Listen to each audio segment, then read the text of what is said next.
Good evening, ladies and gentlemen, cat lovers, boy pussy lovers, and everyone in between. It is Saturday. Shimmer is like, oh god, I was watching a movie, suddenly the music starts playing. Shimmer, you know how it is. We ain't going home until the fat lady sings. And we ain't starting until the music plays.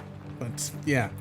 I think it's clear that the music we start with the playing music.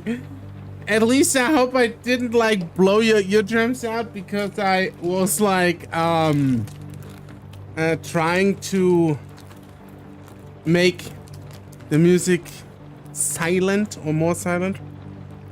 Ivano, what's up, yo? I see a crumb too in chat. And a charity champs. Welcome in. So let's recap a little bit. What did we have in Nekojishi?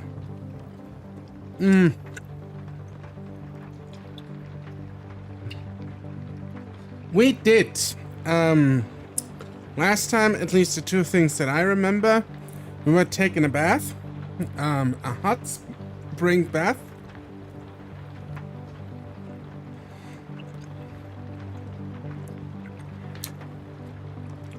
With 3 cats. And then we got to know a scaly, a dragon. So, yeah.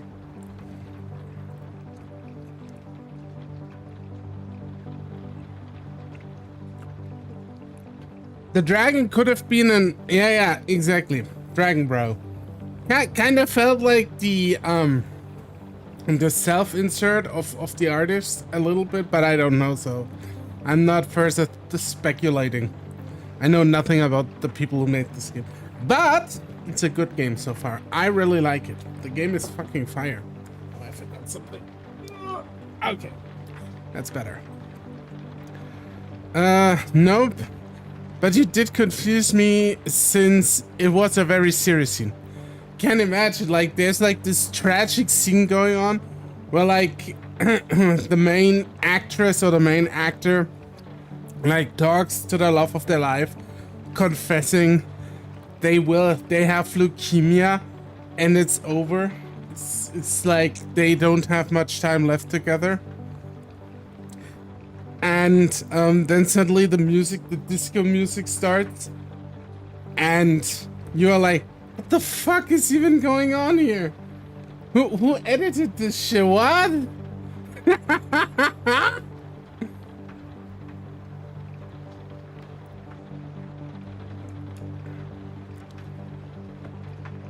But yeah, we are going to continue with Catboy Bussy. I think it's a good switch, so let's go.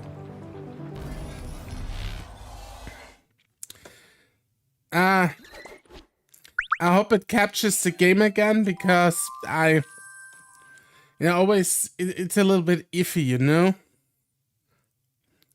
But I really like the intro too, so it's like.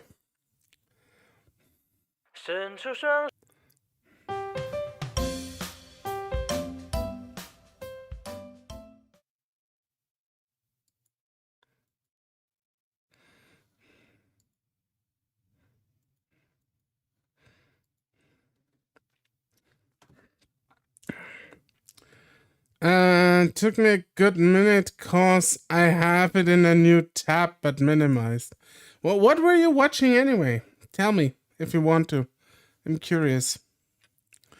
Mirror wall. Mirror, mirror on the wall. Who's the fairest of them all?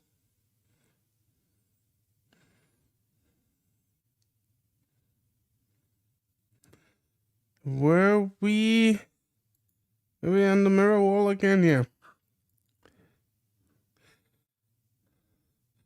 Sun 2 black screen. Dune 2. Okay, Dune 2. How are you liking it so far?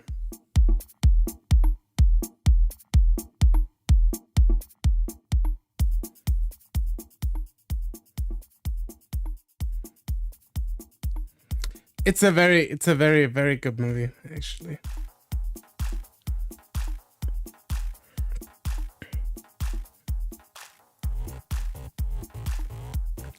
Okay, what the fuck is going on right now?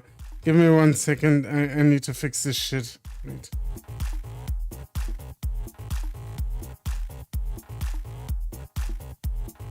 Why are you not capturing this? No, you're not supposed to capture... Okay, whatever. I have to do something real quick. I apologize.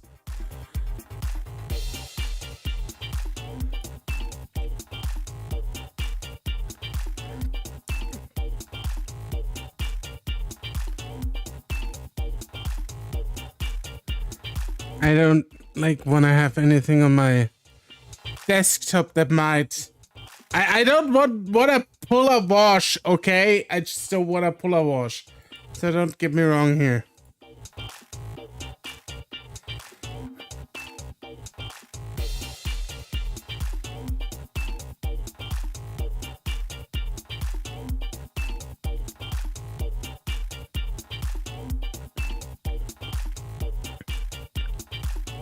Okay.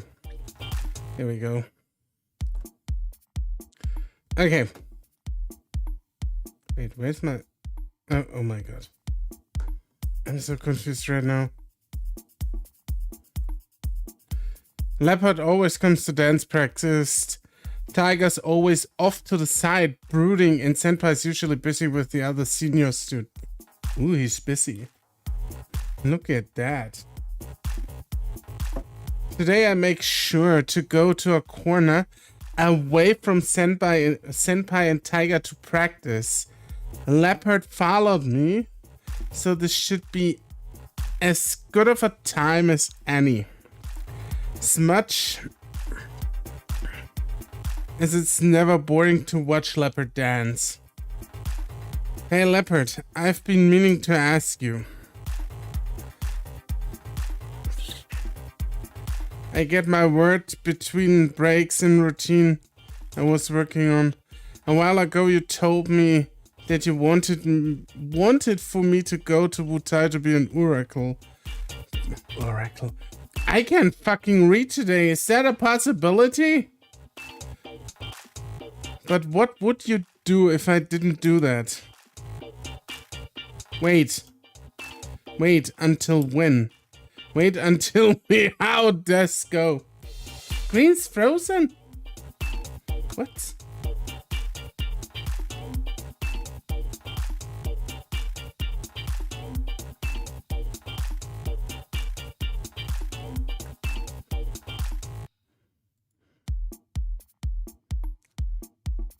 What is going on?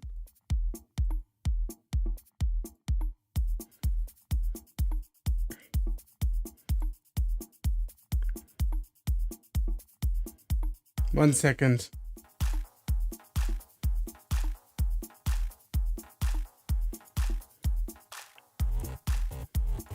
No, it's completely weirding me out. Normally, if I capture the screen, it should work.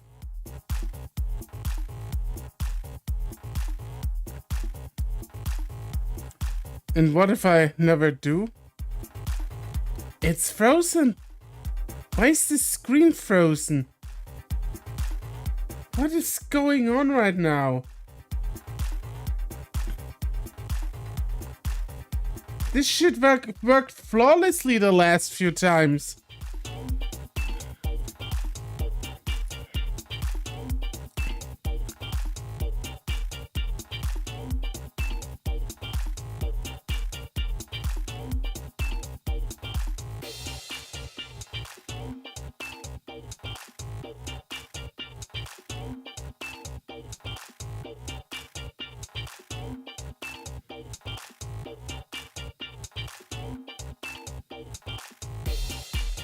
This should be fine.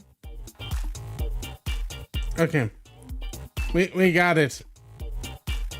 Yes! It's not frozen anymore! It works!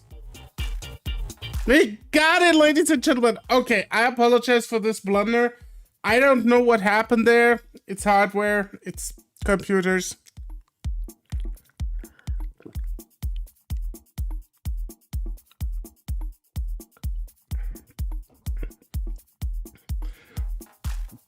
We got our cats on screen. We're ready to go. You say that your tribe needs an oracle. But if I don't go to Wutai, is there any other way to help you? Help not be an oracle? Like finding some way I don't need to be there physically. The internet's pretty handy these days. People could just send questions and I could answer back from home. Not be an oracle, I don't know. But need lmao see me speak others. I barely fucking understand what you're saying. How am I supposed to tell people what you are telling me, Leopard? You barely do English, or in this case, Taiwanese. You barely talk. How am I supposed to relay a message? What the fuck? What is this? But need lmao see me speak others. What the fuck? How? What? It doesn't matter.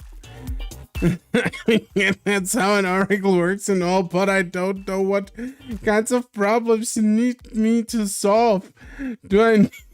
I can't get over the shit that Leopard wants me to be his oracle. And I mean, I would have understood it when he's like, dude, look, there's this goddess. She needs your help, yeah, but she can never leave the temple, whatever, you know? Like, why do I have to be his oracle? This guy doesn't even speak English. Like, he doesn't even get a coherent sentence going. What the I'm so sorry. I just can't right now. This is so good, dude.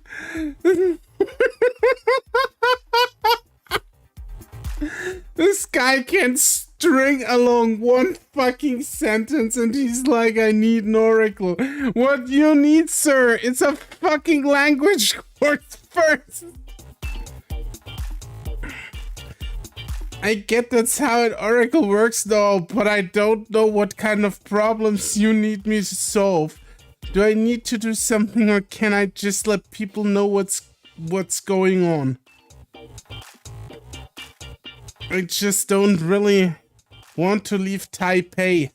I wouldn't want to leave Taipei either, to be honest. It's a fucking nice city. Many problems, urgent. All need solving.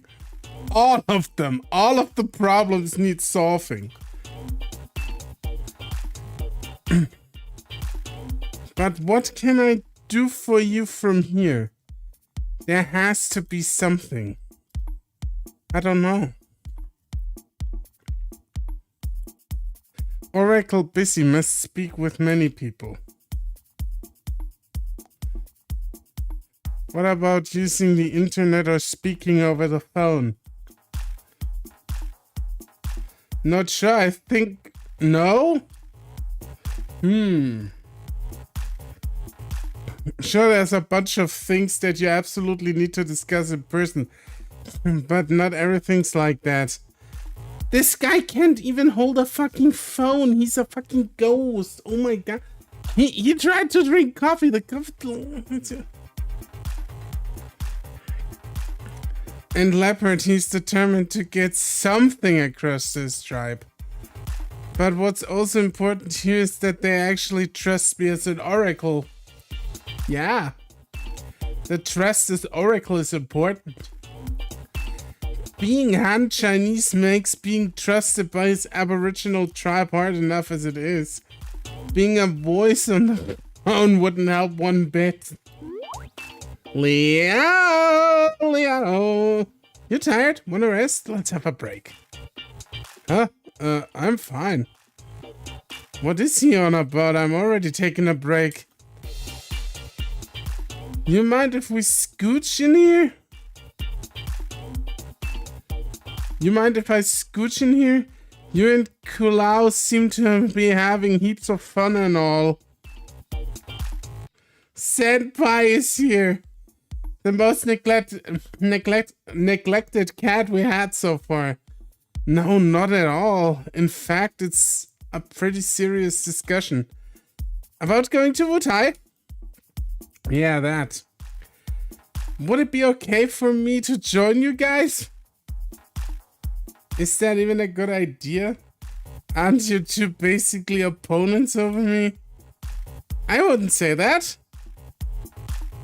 If you don't go home, you can't help me restore the temple and then go to Wutai. Easy peasy lemon squeezy. I know Kulao would want to go there ASAP, but all that's still up for discussion, right? So for now, we are friends. Senpai is such an amazingly opportunistic fuck. I can't get over it. Senpai grabs Leopard's paw in his to emphasize his point. Leopard doesn't seem to object to the move, but his face is always the same. I can't really tell either way.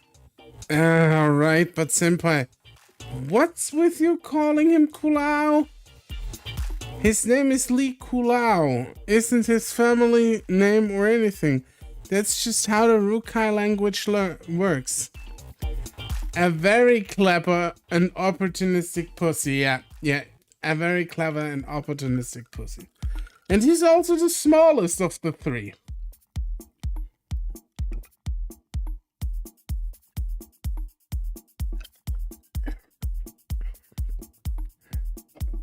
I feel like he kinda has to be, you know?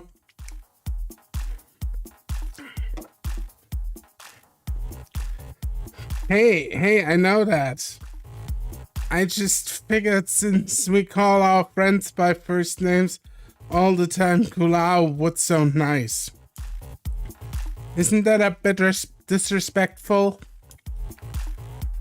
I'm kinda worried that Leopard would take offense to Senpai's new nickname for him, but his expression never changes.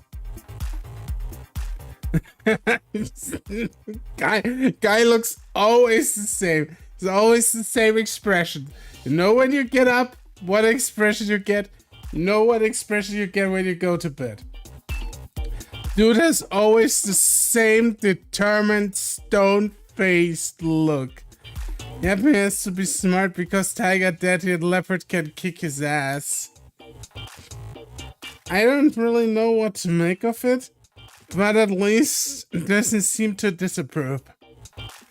By the way, interesting little tidbit for y'all. This game has been made in Ren'Py, and I'm very much currently learning Ren'Py. They only have one PNG, but they gotta have in-lore reasons why he's so stoic. No, like as you can see here, the facial expressions are down here. And he's always like that, even down here. Because the other cats have like facial expressions down here. So now Kulao and I are friends. Senpai just decided that he and Kulao are friends now. It's adorable. How you doing, Bum Bum? Seems like an overly one-sided friendship at the very least. Well then. Cool, I didn't know Nekojishi was developed in Ren'Py. Yes, as far as I'm aware, it was. So that's cool shit. Well then, you know, Senpai, it's pretty rude to cut into other people's conversations. Oh, okay then. I'll check in with Kulao later. See ya. He scooted off. And there he goes off. A classic senpai move. Anyway. I guess we should probably continue talking about this later then. Renpe's pretty popular choice for low budget VNs, yes. Also for some high budget stuff, or more high budget stuff. But some studios even have their own VN engines essentially. They are high profile enough, so that's also exciting. But that's usually proprietary software you can get your hands on. Yes. Leopard takes a while to respond. Because free! Yes, free's good. We like free stuff. Leopard takes a while to respond. I guess he's got his mind on something else. I wonder what. Probably Senpai's penis. Also, I'm good. Been sleeping off yesterday's workout. My legs still shake a bit. Must have been an intense workout. And can never tell with him.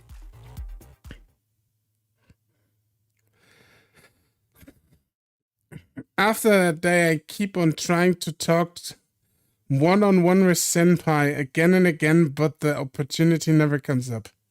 I didn't expect him to be such a hard cat to catch. Tiger and Leopard are always with me during class. Prying Senpai away from his fan club is near impossible during dance practice. It's not any better at home at all. With all three of them, there I can't just go have privacy with one of them. You can always invite one of them into the shower with you. That's about as private as you can get. And I would suggest you better start.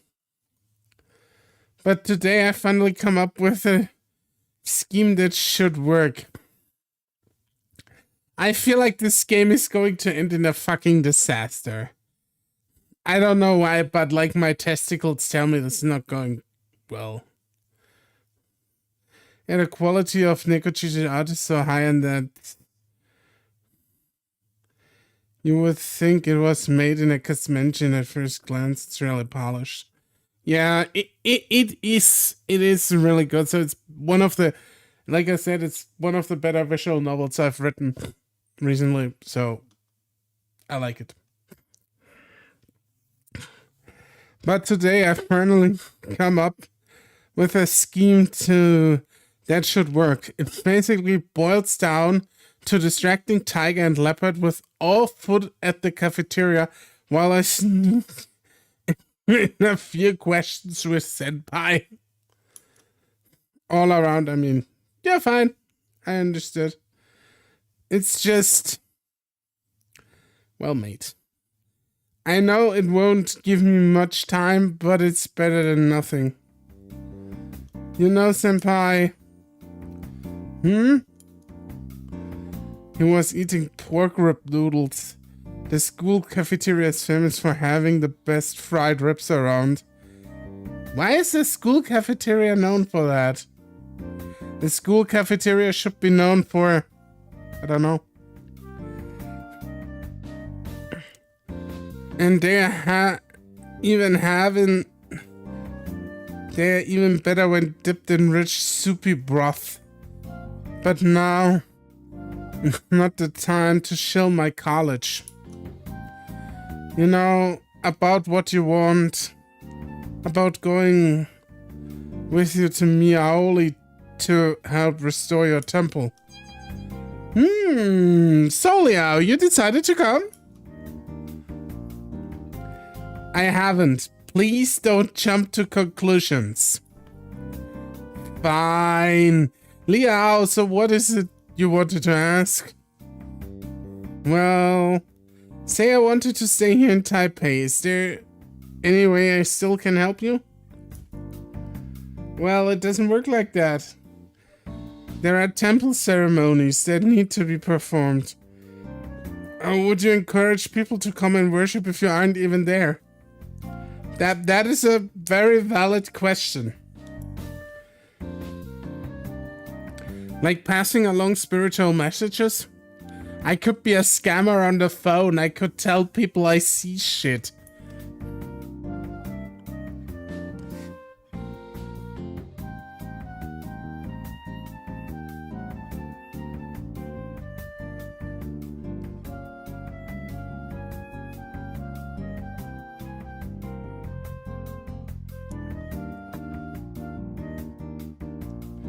What about if I came over on weekends and help you out with that?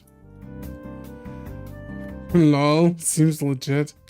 I mean, I remember times, and this is, I'm not lying here, Ivano. I'm not lying. That was a thing. They had call-in shows on Twitch. I think they still have those to this day. Like mediums that would foretell you your future and shit. Maybe that's still on Twitch. But I was there. That was a real thing on the platform. Those shows were fucking wild, dude. They were so wild. It was amazing to watch. I miss old Twitch. I miss old streaming in general.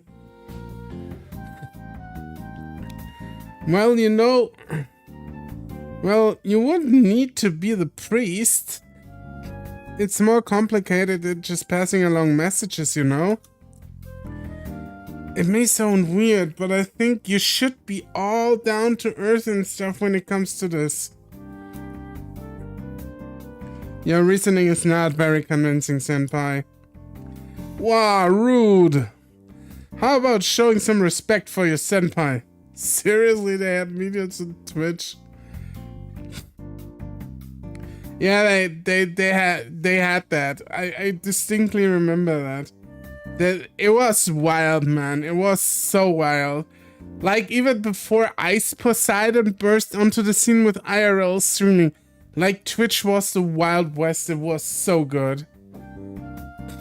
And like, this is why I don't like this overtly sanitizing shit.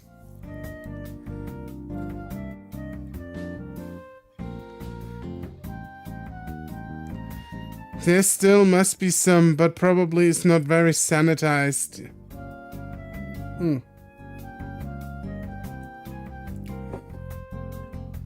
Because, yeah, exactly, must be now very sanitized.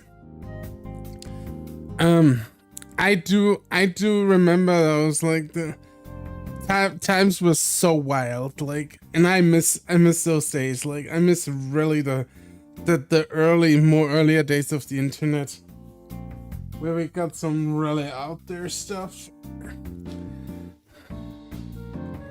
Well, maybe you should work on being more respectable first. I'm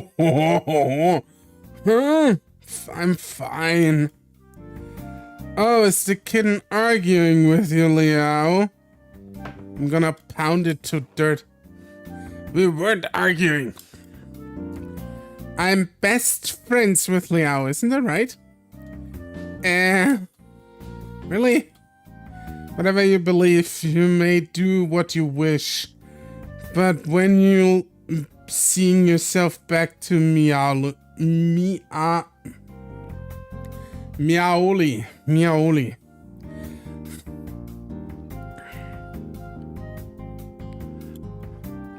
Good times, I still remember early YouTube when growing up. Early YouTube was so much fun.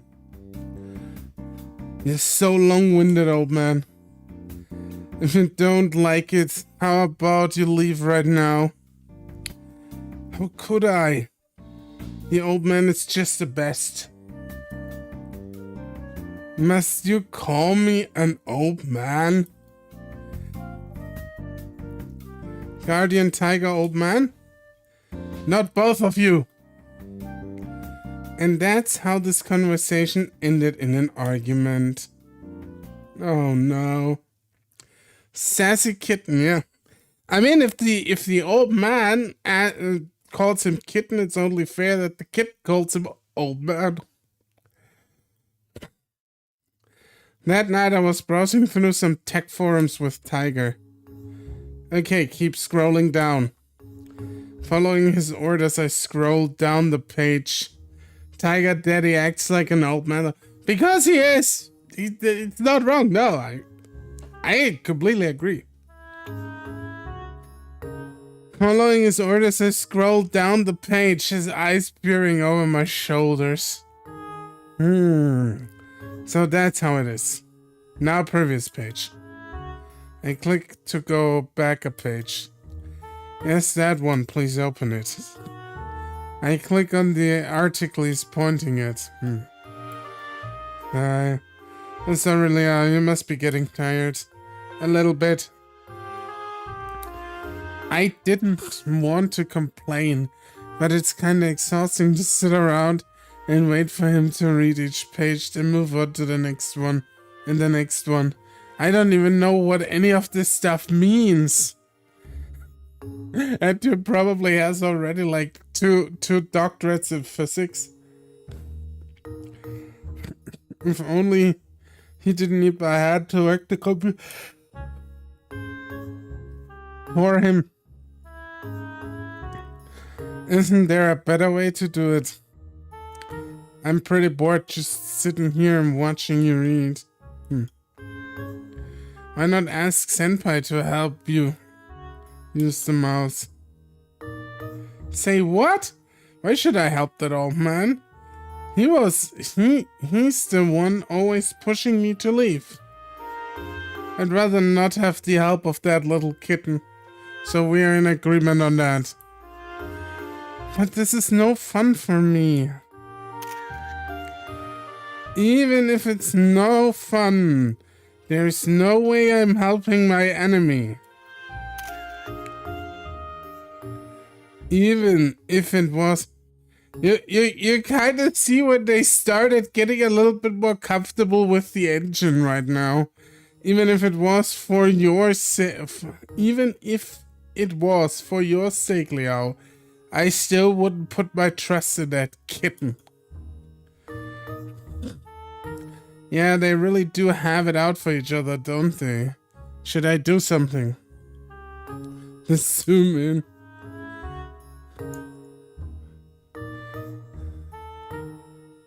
Oh. Okay, there's no way I can force them together. I should find a way they can work together. Yes. How about we take this from a different angle? Senpai, if you and Tiger can get used to helping each other out on the computer, then maybe he'd stop asking you to leave. Oh, but what if he doesn't? Tiger, if I refuse to help, you won't have any other options but to work with Senpai. Not at all. If Meow refuses to help me, I would just stop using the computer. I somehow doubt that. Wouldn't that be a shame? It's only help clicking the mouse. It's not like you need to be friends. It just has to do what you say. Still, I refuse. Hey, you don't need to do it right now, but please, promise me you two will think about it. Fine, if it's really that important to you, I'll think about it. Perhaps later. They really don't intend on getting along anytime soon.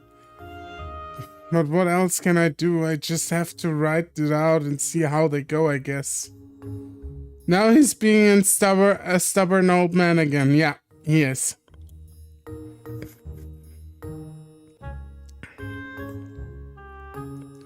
It's Friday, another week gone. And I still have no clue what to do. Yeah. Ah, what? Senpai jumps out of nowhere, determined to get my attention, shocking the living daylights out of me as usual. Hey, it's the weekend. Let's go out together. Again? Senpai, you always want to go out. Aren't you tired? Weekends are for having fun with your free time. Come on, Liao. Aren't you bored of staying in all day? No, I wouldn't be. I'm a very how do you say? A person that likes to be at home. I'm a bit of a couch potato. That was what I was looking for. Not just a bit, I'm actually a magnificent couch potato. Like, being at home is the best thing ever. You cannot convince me otherwise.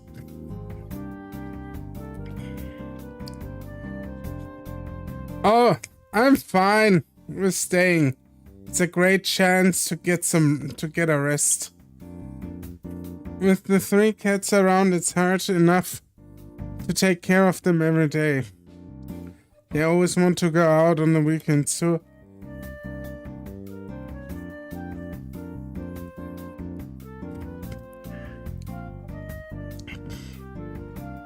Sometimes I just want a day with nothing to do, just to stay at home, rest, and take my mind off things. It's just like me, for real. And this weekend, there's Qingming, the Tomb Sweeping Festival coming up, which means we should go to it. You always want to go somewhere every week. Jesus Christ.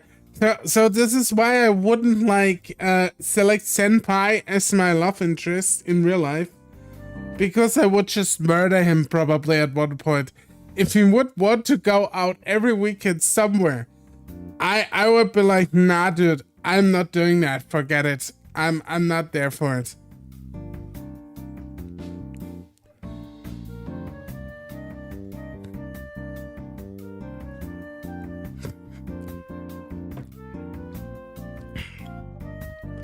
But this is way different than all those weekends. It's the perfect time of the season to go to a festival.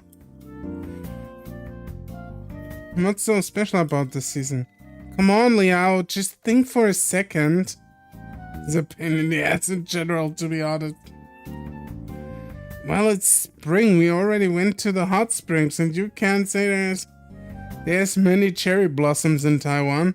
Cherry blossoms getting warmer. Perhaps there's another tree I'm thinking of. Taiwan doesn't have any blossom festivals. What do you mean? You really don't know what I'm talking about, do you, Liao? I'm talking about tongue blossoms. What the fuck is a tongue blossom? What? How don't you know about tongue blossoms? They are literally everywhere.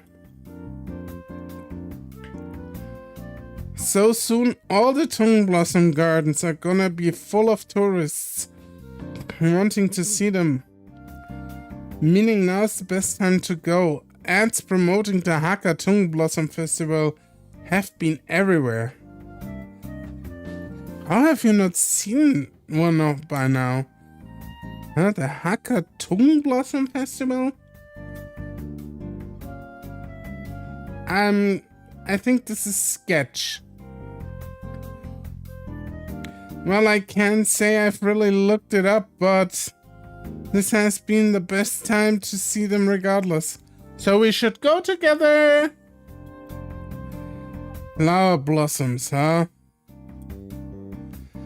I don't actually know what tongue blossoms look like. But I guess a tongue blossom garden is probably gonna be pretty similar to cherry blossom ones. Honestly, as it stands, I've only ever seen cherry blossoms bloom in manga. Leopard really on that grind to grind, Liao. Senpai, yeah, Senpai is fucking he's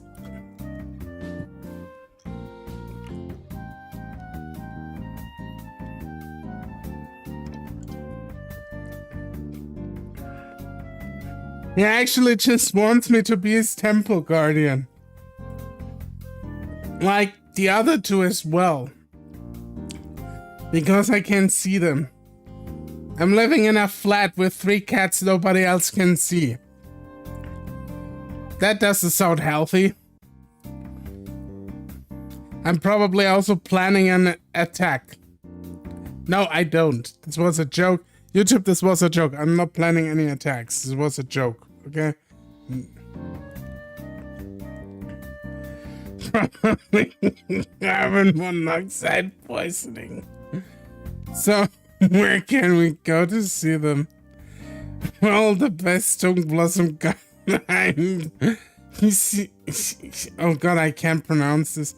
Oh yeah, Meowly. Yeah, of course the best song garden is Meowly. Of course it is. Why am I not surprised? As much as I'd love to show you my hometown covered in a sea of blossoms, you probably don't want to go that far. Meowly. The places around here are really nice too. So where are they around here? That mountain way behind our campus is known to have wonderful gardens. A perfect day trip for the two of us. No, that's actually not that far, but since it's the mountains, that means we have to hike up, don't we? I don't want to go hike. I don't like hiking. Oh, it's not that. I'm just thinking out loud.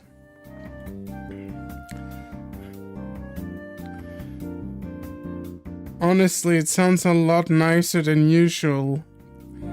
Liao, let's go look at some shops full of stuff we can buy. I don't know why, but I prefer places that don't have many people around. I can somewhat identify with Liao. Okay, so what do we need to bring? Well, we can bring stuff for a picnic. I won't be much to put together. I can even do it all for you if you want. Yeah, sounds good. I'm all for it. But I'm not sure how the others feel about it. I turn to look at the other cats. The tiger shrugs his shoulders and Leopard is just sitting there looking blankly, as usual. I take no issues with this outing. So we're set. We're gonna go see flowers blossom tomorrow. And that's how yet another weekend was planned out for me.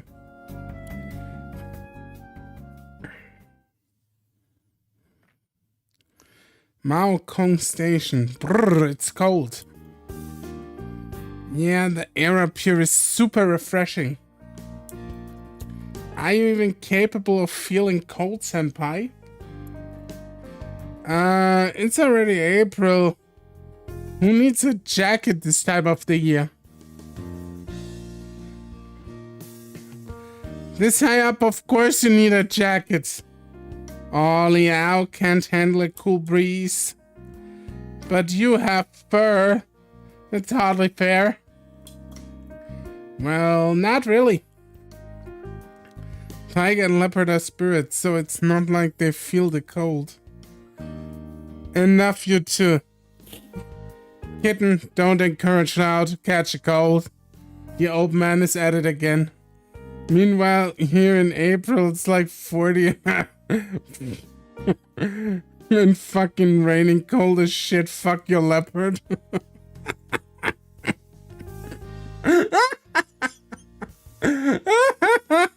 Papa is getting mad. Oh, this old man's always telling you to put on more clothes, Liao. Such a pain to have to put a bunch of clothes on. Just take them off again. Yeah, exactly. Take off all our clothes over here. Oh, more of a pain than getting sick? Leopard comes over to me. Before I work out what he's doing, he presses his paws against my ears, sending his warmth right through me. It really cuts through the cold. Hey, I will say that that leopard over here is the one who is doing something. The other two bicker, he's actually finding an active solution. It's not a good solution, but he does it. Oh, thank you. Oh, I wanna try! Senpai runs over and gives me a big hug. Ah, kitten. I was expecting Tiger to come over and pull Senpai off me. Instead, he pulls all of us, including Senpai and Leopard, into his arms with one big hug. Group hug! Okay, I think that's enough. Being hugged by the three at this of them really is heartwarming, but I'm kinda anxious over someone seeing us. Well, me and Senpai, that is. It's weird for two guys to be hugging like this out in the open. Is it really? Hey, okay.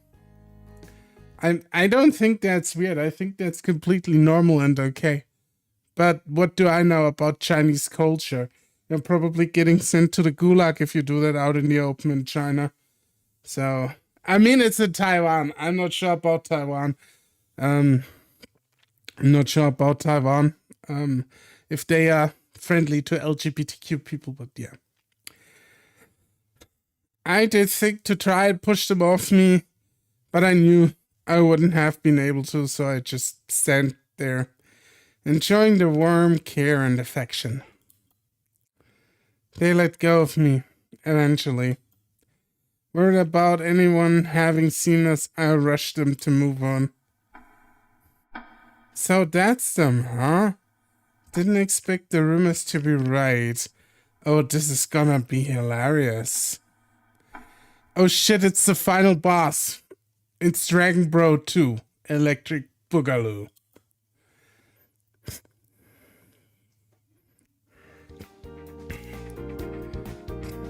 We follow Senpai to a small path going up the mountain. While this mountain has been built up for tourism, the hiking trails wind all over the place. Without Senpai, we'd probably have gotten lost by now. Bad dragon tie detected. God. Let me see, okay. According to the map, this spot over here should be the best place to see the flowers. This way! Hey Senpai, what do tongue flowers even look like? Oh, they are white, and when they fall to the ground, it looks like snow. I'm surprised we haven't even run into a few yet. They should be right around. I kind of feel like that these tongue flowers are fucking made up by Senpai. I wouldn't be surprised at least, or putting it past him. We walk down the path enjoying the fresh mountain air, but still not seeing any flowers other than a few bushes growing over the hiking trails. They exist. I somehow don't believe you. No, they exist. I know now at least. But I wouldn't put it past Senpai to make this shit up, okay? He is a what do you say? A Han Solo type character. He is one of those. Maybe if we go further in, scoundrel, exactly, he's a scoundrel. We go further along the trail until we come across a series of stone steps. Imagine how many stones they have to bring out here to make all these steps. The neatly placed stone walkways make hiking up a mountain feel like a leisurely walk through the park. A little further on and the walkway ceased to be paved with stone, becoming dirt paths stamped out by visitors over decades of use. Thankfully the weather had been nice the last few days, so it wasn't muddy. How weird, all this way in and still no flowers. You think you went the wrong way? Or maybe what? Senpai didn't answer and just kept walking quickly ahead. The map held tightly in his hand. There was nothing I could do but follow. It should be around here.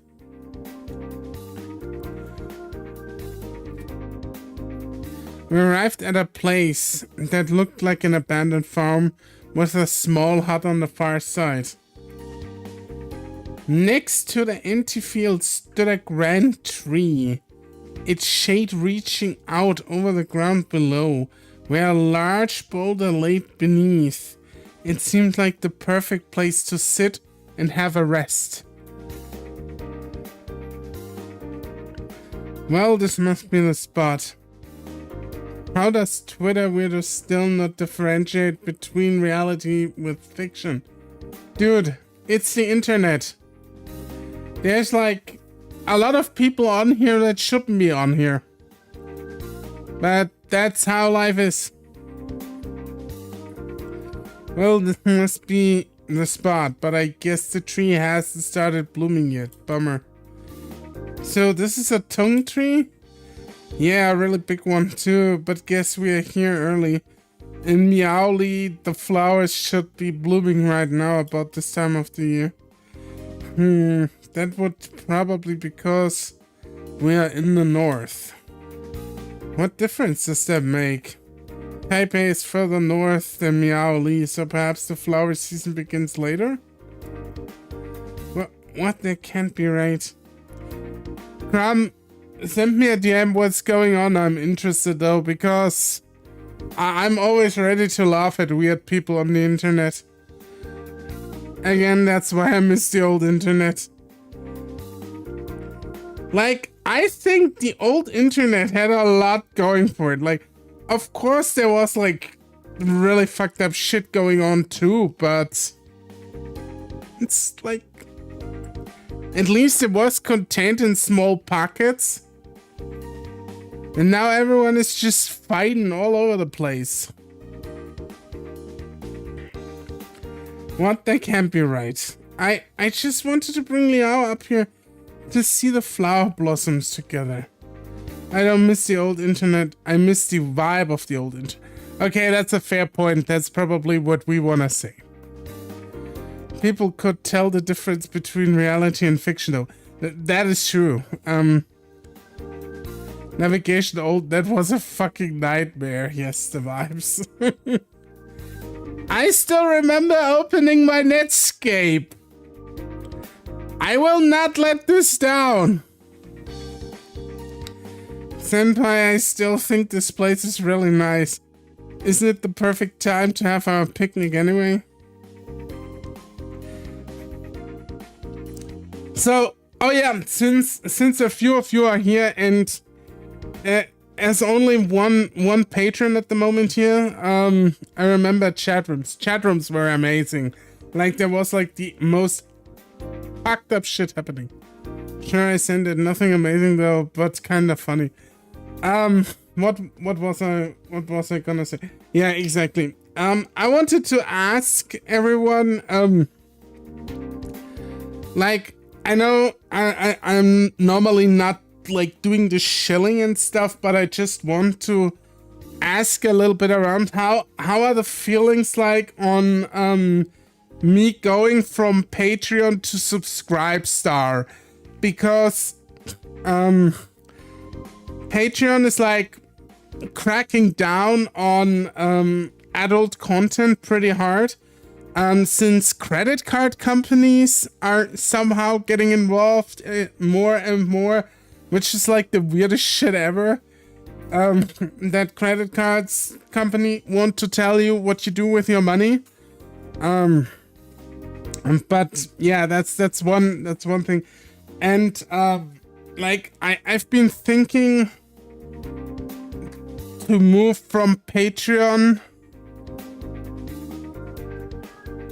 to Subscribestar Adult, so I can just post my video and don't have like lay out why these fictional characters consented to everything that's happening, because that's a thing, you know. They had like a content policy update where you need to show that all parties involved, even in fictional content, have to consent. This is really the worst timeline. You can't even appreciate loots in peace anymore without someone telling you it's bad. Yeah, it is. I mean, I get when people say, look, I don't want to consume that. I don't want to consume loot content. I get that fully. Like, then don't. You know, nobody will judge you for it. What I don't get is like that they basically crack down on it and just try to get rid of it. Because I feel like they do this because they want to have more advertiser money, and advertisers will never touch anything that is with loot stuff. But yeah, but this is what's going on in my own personal space. Yeah, exactly. It's like if I want to buy like a furry drawing from some artist on the internet, why does MasterCard care about that? Or let's say a big titty anime babe. Why do they care about that? Why do they think they have to regulate me on this? I can do with my money whatever the fuck I want. Like, I can wipe my ass with it, and they wouldn't care. I mean, it went so far that the L side completely blocked, like they completely, no cap, blocked all credit cards. Except JZB. That's the only credit card that still works, I think, because it's a European brand. But they completely blocked Visa, MasterCard, and Amex. There's no way you can pay with that shit anymore on DL side. Thing is, I brought this up to someone else. You can regulate it with stores, but how are you gonna stop like a transaction with a freelancer for it? Yeah, I saw that post about the also. They can't really stop it with artists. PayPal has tried it too. Just USA still accepts PayPal as a payment method as well. They also still accept credit cards. The question is for how long, and how Jest will operate in the future if the credit card companies catch on to them.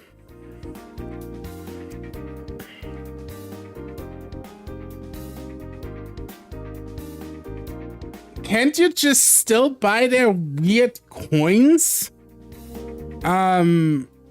Just like as a workaround? Wasn't that a thing that you could do? Pixiv 2, the amount of great loot artists on there. Yeah, but it's like... It's what happened. Like, and this is like... I feel so bad about it. Because... Why just not let people buy their loots, you know? Let me buy titties and dicks. Nobody cares.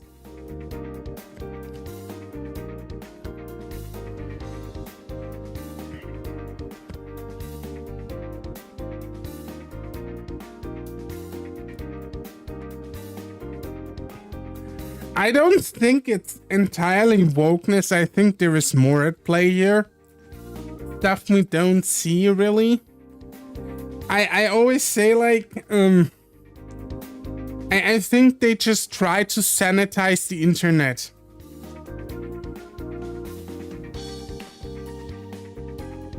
To make it more corporate. Because if corporates love one thing, it's control. And I don't mean the video game. Because if they'd love that, they'd be cool. But I think it's about control and sanitation more than wokeness.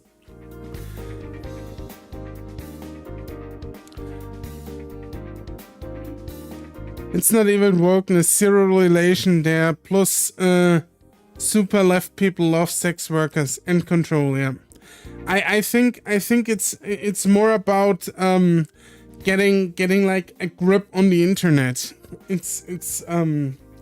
It's like more these kinds of mechanisms where people or where corporations especially, because what the internet still is in most cases, because it's so big, so huge, so vast, is it's a mostly unregulated space.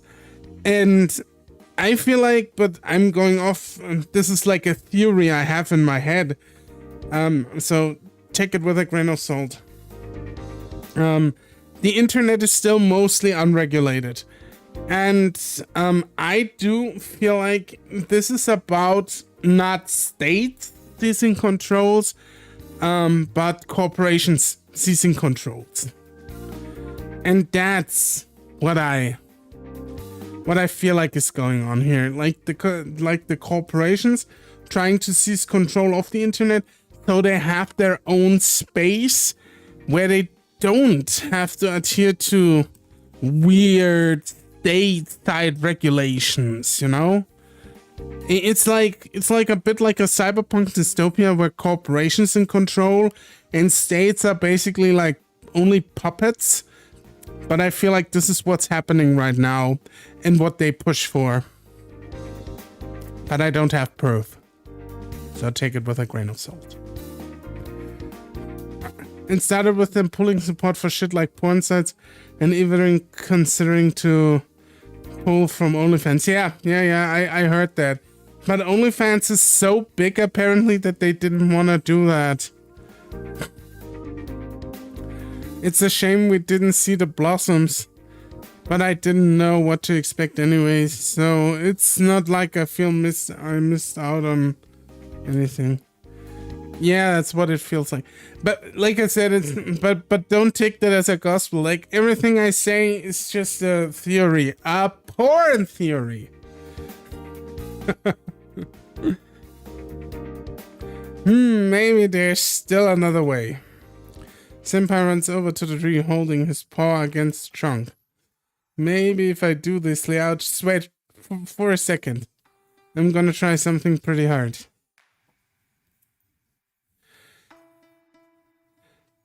If they pull from OnlyFans, they'll have a lot of Redditors feeling... Yeah. Feeling Minecraftish.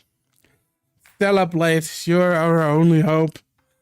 I don't think... Like, this is the other thing. I never understand why Stellar Blade has become like this. I do understand on one hand why, but like, why people make it such a pivotal thing in the culture war. This shit has happened before. Like, it happened when Lara Croft released, when Tomb Raider first released. There were feminists that were really fucking shitty to that game and said it's gonna do like bad things. They did it when Bayonetta released. It was the gaming press in that case, actually. And they did it when Nier Automata released. Always, if you have a sexy female lead, that is not what... that is... I remember people shitting on Bayonetta not knowing the designer was female. Yeah, it's the same thing. Anita Sarkeesian made a video on Bayonetta saying she's almost pornographic in her posing, not realizing that her designer was a female and deliberately designed her in a way that she would reclaim her sexuality and pose like that for herself, not for the camera. She actually wanted Bayonetta to be that way. But in Anita Sarkeesian's, in these people's world, that doesn't count. Yeah, like the artist's intention doesn't matter for them if it's convenient, and it does matter if it's convenient for them. Like they ignore it when it suits their case, and they don't ignore it when it suits their case. And that's like, that's the thing, you know? Like, I do stay mostly out of this entire culture war thing still, because I feel like, here's the thing, and this is something probably which I should state. It's clear that I welcome everyone in here. Like, I don't care who you are. If you vibe and we have a good time, you're totally welcome. I don't care. But what's important to me, and when it comes to gaming, I do actually want representation in games. I'm playing a game with gay furries, for fuck's sake, right now. But what I want is this representation to be one organic, like this one here, where just a bunch of nerds said, hey, we make a game with gay cats, cool, let's go. And not where like some consultants were brought in to basically focus test it. You know? That because it's nothing else but like focus group testing, or going in with the mindset of maximizing profit. And that's the bad kind of representation. This is not what you want. Or I should say this is not what I want. This is not the fun kind of stuff. To me at least. And the other thing is, when it comes to sexuality and what we've seen here, if you have to ask yourself, is this gay enough? You're doing it wrong. Yeah, just write your fucking gay game. Like, it's gonna be gay enough. I see what Bum Bum is saying. If you have to ask yourself, is this gay enough? It's wrong. Like, just make it gay. And it's gay enough. It's actually a good point. And the other thing that I wanna like touch on is the representation of sexuality in video games, and where a lot of people always bring up Baldur's Gate 3 in that debate, and then compare it to something like Stellar Blade to make the point. Baldur's Gate has progressive sexuality, progressive ideas. We have the bear fucking. We have, let's say, more variety of body types in women. And I don't think that's a bad thing. Karlach, best girl. She's fucking stupid, but I fucking love her. And this is something. I think this is a good way. Like, it's also of course, but it's like it gets like from this other side of the culture war, from the anti-wokes, always certified as a game that the journalist said is okay, but like Stellar Blade is not okay because it has sexy women in it. And that's like the thing that I wanted to touch on. Is a lot of people say that, like, or a lot of journalists or some people say that Stellar Blade is not okay because it gives you a wrong idea of female representation, whatever it is. I think it should be allowed to. I think Baldur's Gate 3 and the way they did it should be allowed. I think something like Nekojishi should be allowed. I think something like Stellar Blade should be allowed. I'm pulling an IDOPS here. I don't think if you have sexual components in your game, yeah, this is an all or nothing situation. Either all of it's okay or none of it is okay. And there's obviously certain caveats before anybody types something in chat. There's like the 3 big no-nos. They are obviously not okay. But in general, I say, except the 3 big no-nos, everything can be represented in a game when it comes to sexuality.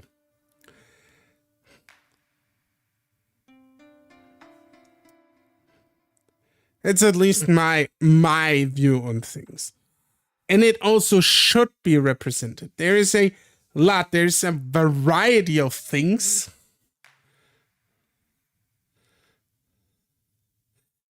But knowing Hyung Tae Kim's narrative style, Stellar Blade story has more going on than sex.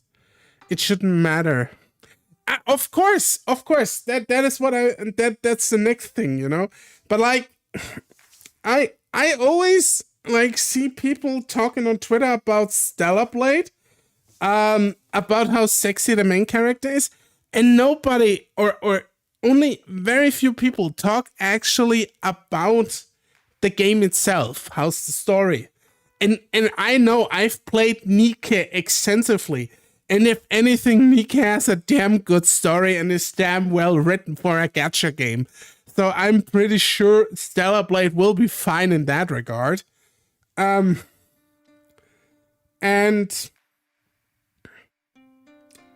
I lost the plot.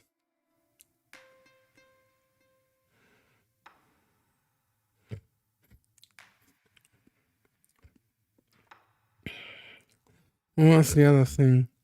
And the gameplay, I think, will be fine too. Like from what I've seen. Magna Carta had sexy designs.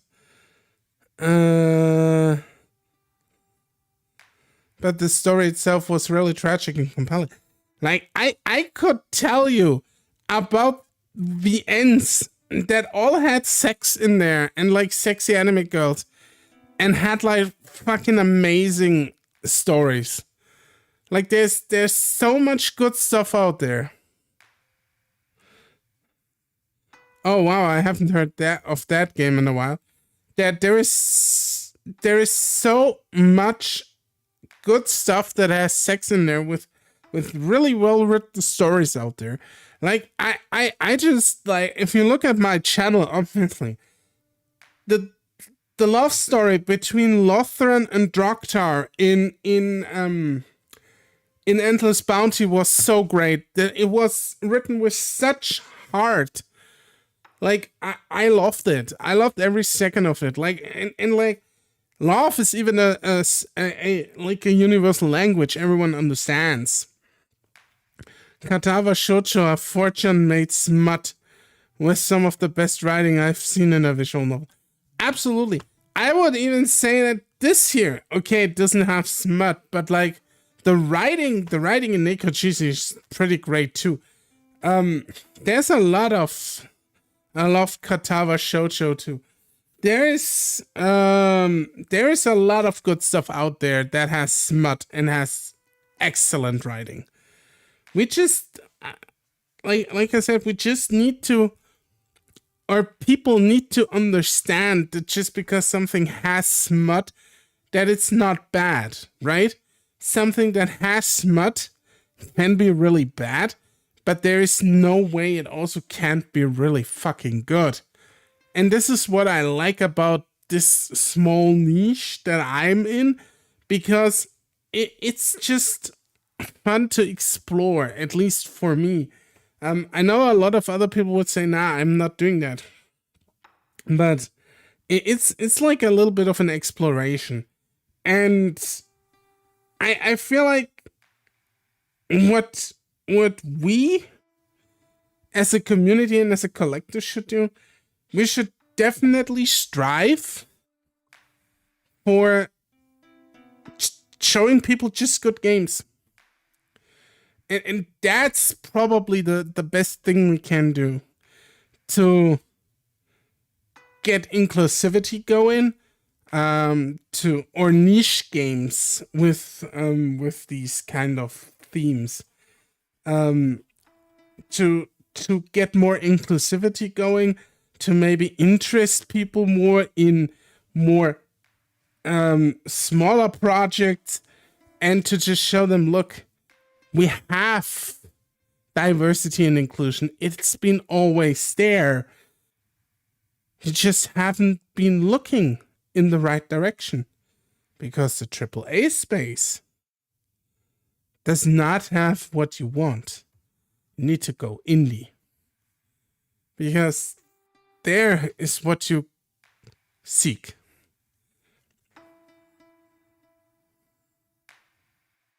And that's my word for Saturday evening. My favorite bit was people calling Stellar Blade MC design unrealistic and then being shown the actual real life model they scanned for the hilarity. And they are still coping on that one. They still cope on that one. And they still say it's unrealistic because, get this, they touched the model slightly up and her face looks different from the model. They cope so fucking hard. And what I liked and what just recently happened was IGN France did an article on Stellar Blade and essentially said, yeah, the director of the game has never seen a woman. And then they show his wife, a 40-year-old lead artist on the game, and she's hot as fuck. Like, not gonna lie, that woman looks gorgeous. It's like, he has never seen a woman? This guy's playing Ivy League baseball at home, my friend.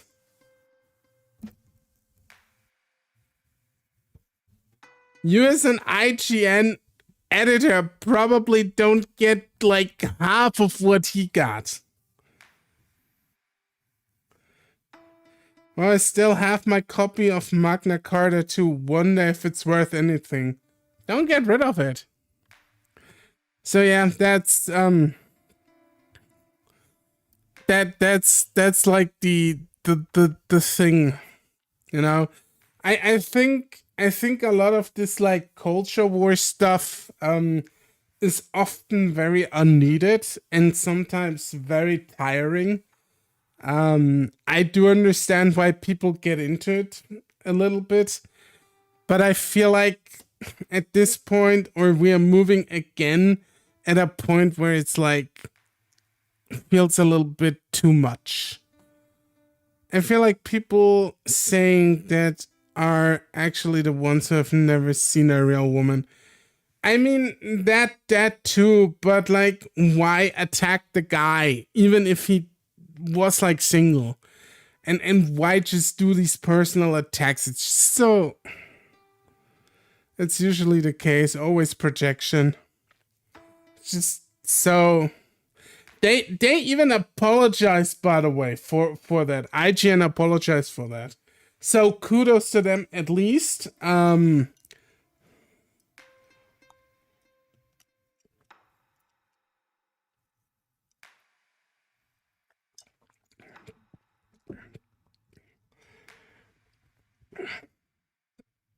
Yeah. I just hope that we at least in games get to one point where everyone can just accept each other. We never will, because we can't do that on in other issues as well.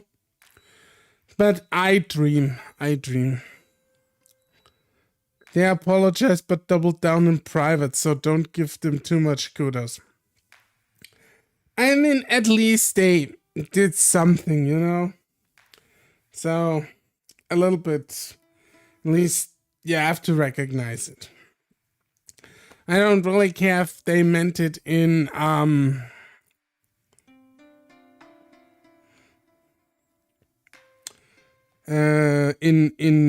what do you say? In earnest or not.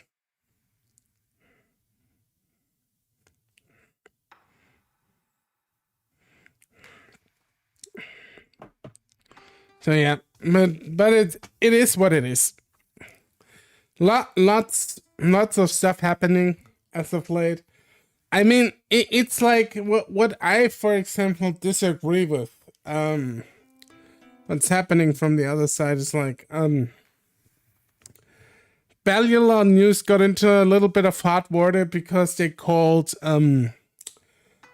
Kotaku journalism good journalism, and kind of somewhat defended them. I'm gonna be honest, Kotaku is a fucking shithole, but I can see like the issue of their boss being a fucking knobhead when he says, okay, a 6 or 7 staff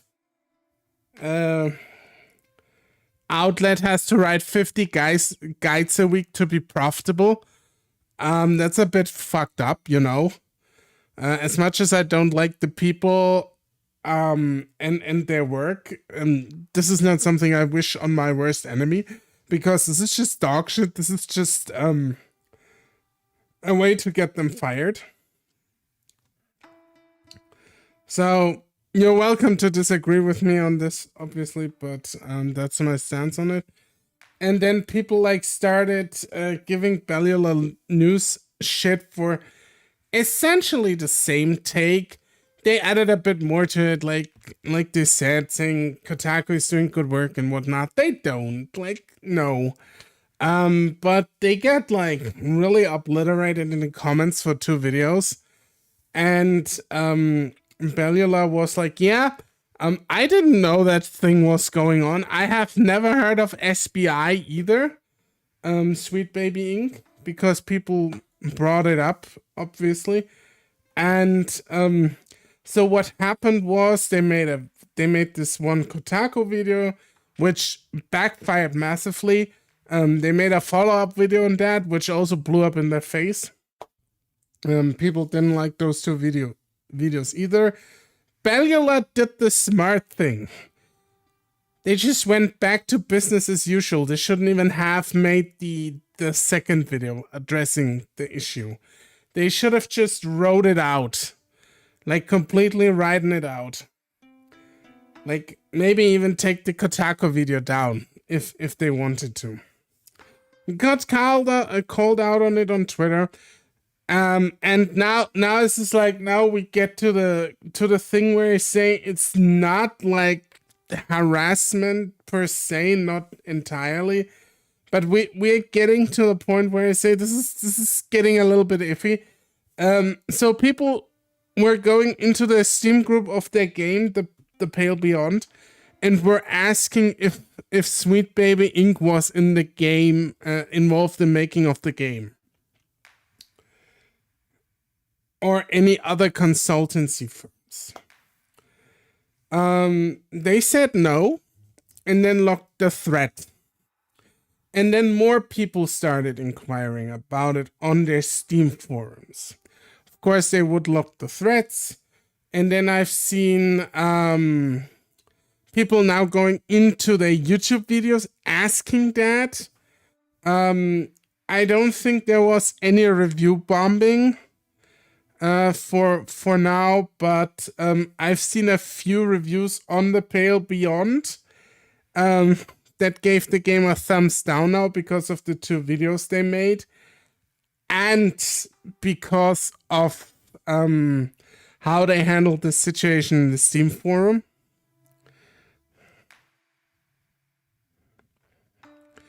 And I don't really agree with these kinds of methods, you know? That's my thing. Of course, you should inquire it.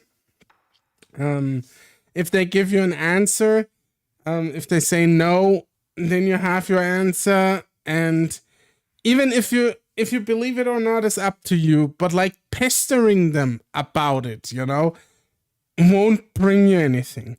They said they heard about SBI for the first time on March the 31st. I would just take it as it is and say, okay, that's fine. And it does somewhat go again back to Cabrutus and his anti-SBI group, and it just makes them look bad, you know? Just like the other side when they do the same shit. It just doesn't look good. Like, they made their statement. They said they never heard of SBI until March 31st. I do somewhat believe them. I'm not entirely sure if they are not lying a little bit about it, but it's not my place to judge, you know? It's up to you to make up your own mind. But don't go and like pester people about it. Like, just don't do witch hunting. It's leading nowhere. We can't do this all the time. It's just bad. And like I said, just leave Bellular News alone. They are actually pretty okay. at least they seem like they're good dudes. I will actually commend them for pulling, after people brought it to their attention that it is a very bad company, that they immediately took down a video where they had BetterHelp as a sponsor and immediately pulled out of the sponsorship because they had a multi-video deal with them. And they said, no, we are not doing this. This is a bad sponsor. Gone. And this is what I commend them for. Because this is actually something I want to see more YouTubers do, where they say, okay, look, BetterHelp is not a good thing for my brand. I mean, there's like, a lot of YouTubers just chill a lot of shit. And yeah. Like, I will, like I said, I will give them kudos, a lot more kudos on that than like saying, for example, Kotaku did good journalism. I mean, they don't, but I don't think Bellula is out here like criticizing his colleagues effectively.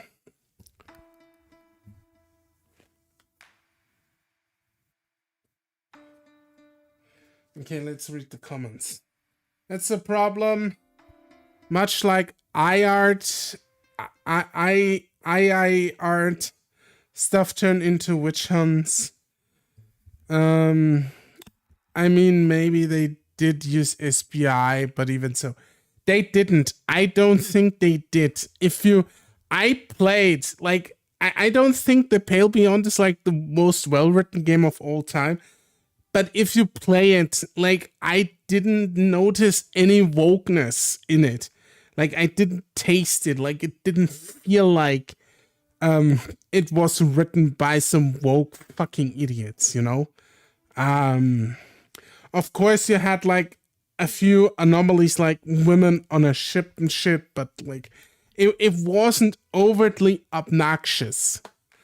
Witch hunting in general is just a dumb move. Use that energy somewhere else. Exactly. Yeah, everybody's witch hunting now. Hey, Orca, SBI is helping me with my game. No, they don't. I don't believe you. Do you want some magic spoon, Orco? Hey, Crumb. You can be my little magic spoon anytime. Or some Raycon earbuds. Like, at least, I don't know about Raycon earbuds. I heard Magic Spoon is shit and tastes like ass. I don't know about Raycon earbuds. Maybe they're even not that bad, you know. How about some Raid Shadow Legends? No. No. I don't believe you because your game has too many sexy maid waifus and SBI hates fun. Exactly. SBI hates fun.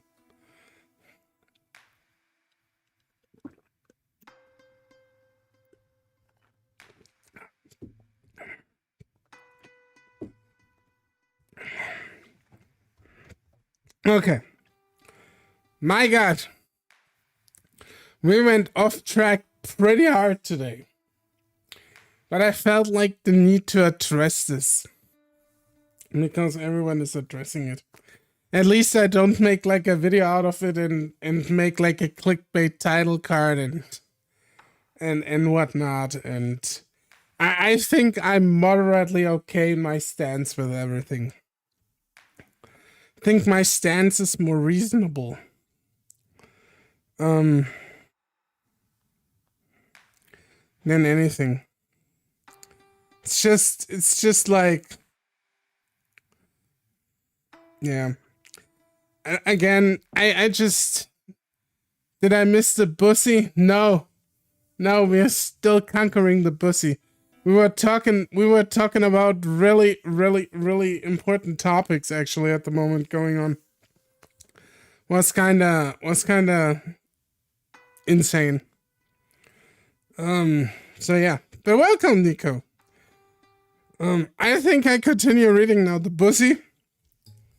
Read you the Bussy Act, not the Riot Act.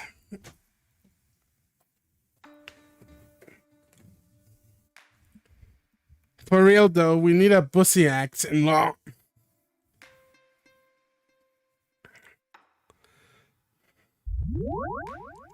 Senpai stands before the tree, puts his paw on his chest, and then performs some kind of ritualistic hand sign.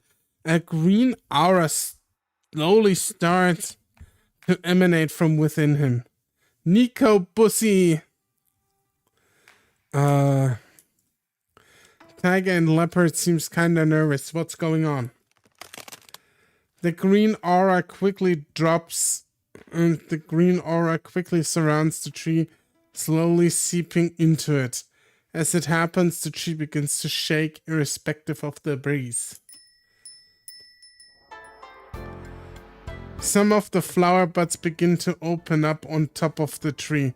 Suddenly, as if a wave of energy had shut down the tree, all of the flowers blossom at once. Hey, Downy! A sea of white petals cover the branches of the grand tongue tree before me. Some of them even begin to fall on the lone boulder below. It's breathtaking. Not bad. Pretty. I go over and pick up one of the tongue petals. It's pure white. Not a blemish to be seen. The flowers even had pollen inside of them. If I didn't know any better, I would have thought the petal had blossomed normally, just like any other. Senpai, that was awesome. Amazing, wasn't it? I may only be one tree, but now you get to see the tongue blossom, Liao. But Senpai, I thought you didn't have any god powers. How do you manage something like that? Oh, I've had that power ever since I became a Yaguai. You don't learn tricks like that from a local god of soil, huh? No. Oh. Well, now that I've prepared such wonderful scenery, let's hurry up and dig into our picnic. Picnic. Senpai swiftly takes the blanket out from his backpack and spreads it down between few falling tongue petals. Man, this is getting romantic over here. Nico, how you doing? Dowdy, how's you? If hikes mean picnic, then picnics mean I needed to pack heaps of sweets to give us the energy to make it back home. So what do you have in store for us, Liao? Sweets? We aren't kids, you know, Mr. Big College Senpai. Well, I say cherish your youth. Senpai drops his backpack down and takes out some cookies, crackers, and an assortment of pastries. I mean, you could eat that all in one go, but it's hardly a proper meal. Oh shit. We have, like, this is not a joke. In my little shitty German town, well, it's not that little, it has like 600,000 people living in it. But in my city, we actually have a Japanese bakery, and they make like these amazing, I don't know what they are called, but it's like, I think it's like rice, some kind of rice thingy batter. You asked me, Uncle. Yeah, I asked you how you doing. How's it hanging? Little left, little to the right. Cool. And like in this rice batter, they just put in whipped cream and some fresh fruit, and they serve that shit ice cold. Oh god, it's so good. Like, I could eat that shit like nothing else. Sorry, man, I was editing. Look at you being productive, huh?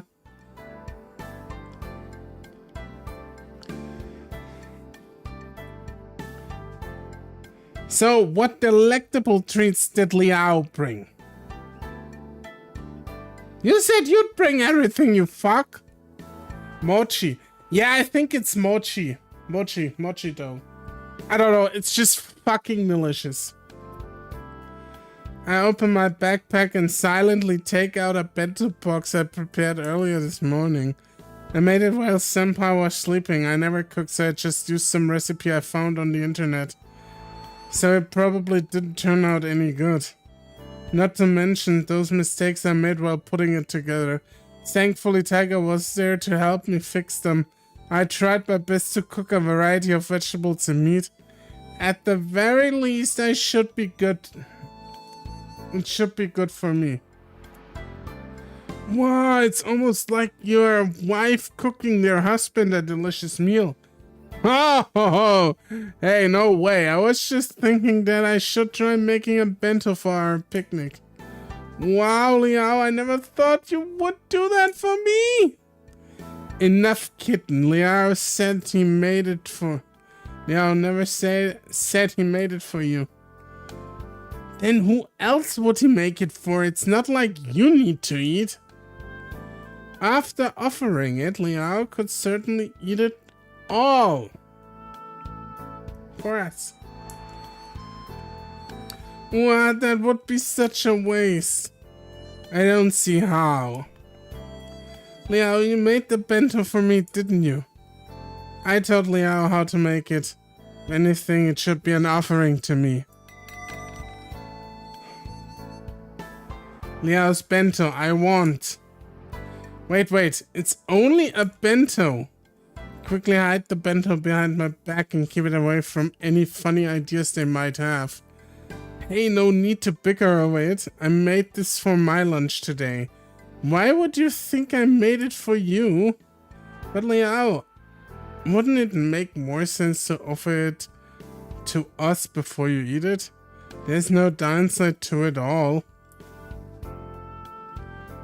That's true. It'd be kinda mean to not let you guys have it for no reason. I mean, there's like a middle way. You could just offer half to Tiger, half to Leopard, and share half with Senpai. That would be like the middle of the road thing to do. But these cats are not one for the middle of the road. That's true, it's kinda mean to not let you guys have it for no reason. But wait, if you did that, everyone would get to eat bento, but me no fair. You don't need. Liao, you too. I just want to taste some of Liao's homemade cooking. Is that too much to ask? Senpai looks at me with unconvincing sad puppy eyes while Tiger and Leopard slowly close in on me. What should I do? I mean, you know where I'm going, right? Yeah, I'll know. Well, okay, if you guys are going to be like this, I'll have to pick. Guess I'll offer it to... who? What? Leopard cut me off before I could finish. He's being awfully jumpy over this. Probably anxious to hear my answer. Unnerved, I quickly look away. Oh shit, it's a gimp!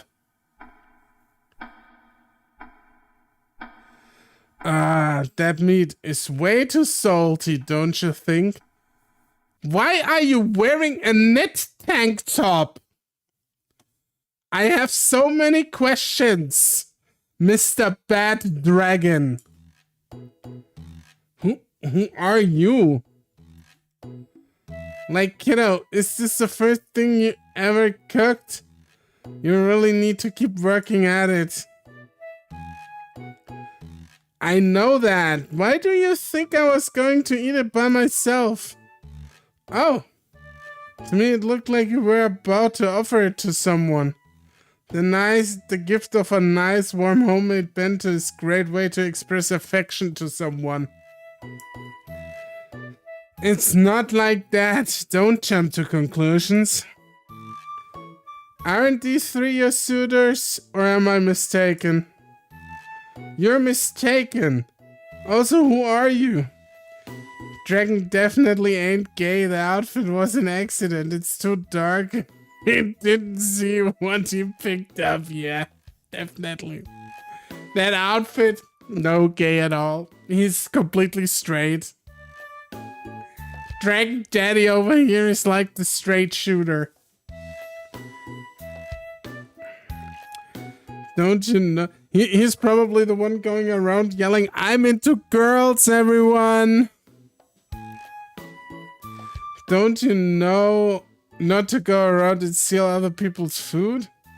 I figured the three of them would just start fighting over it, so I came over here and ate it instead.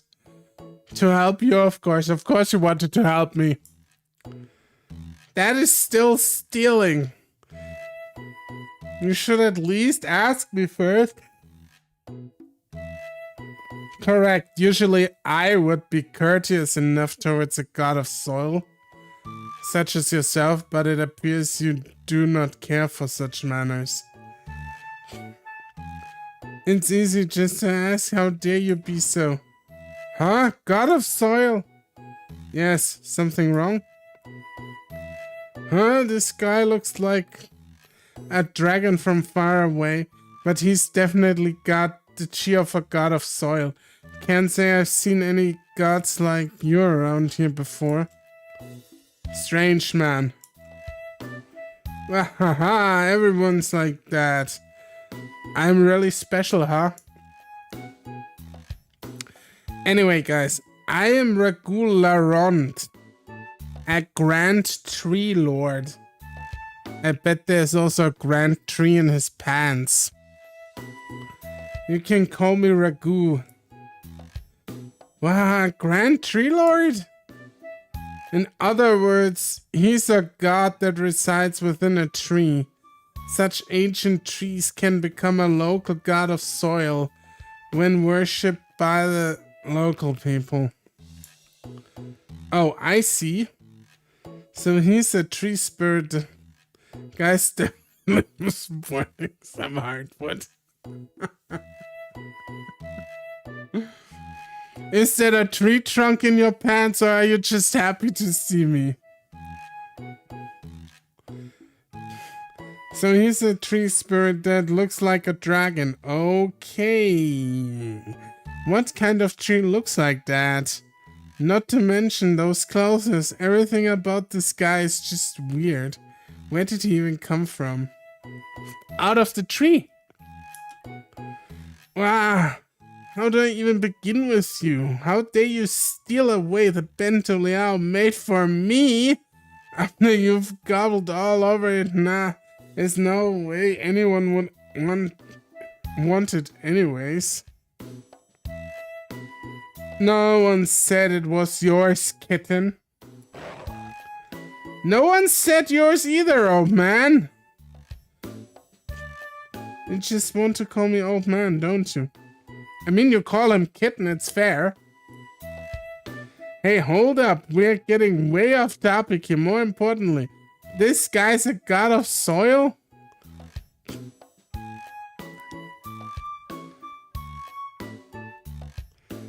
If he's a god, if he's a god of soil for real, then I should probably show more respect. Not the way he's treated me has been respectful at all. Look, now, here's the thing. He's a god. He can treat you like shit if he wants to. He can crush you under his heel if he wants to. He didn't. So, just be nice to him.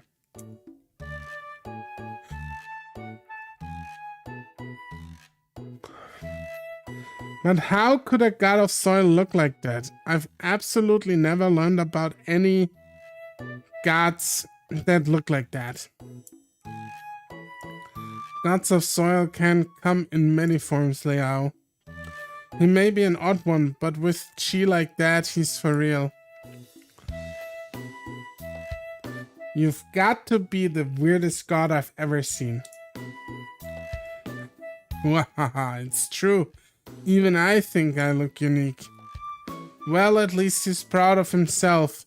But that doesn't really answer why he's dressed like that. Liao, I think want to know why different. Can you just please, like, get one coherent sentence out of your face? Kulao, please.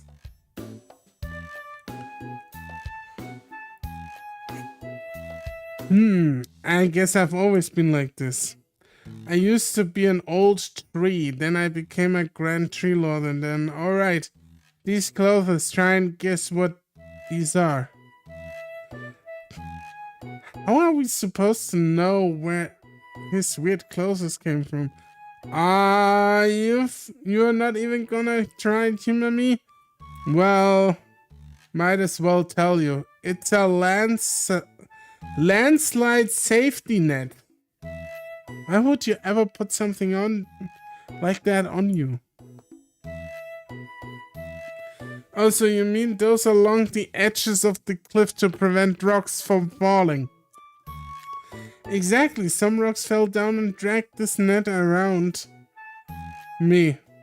So all my worshippers started to see me like this.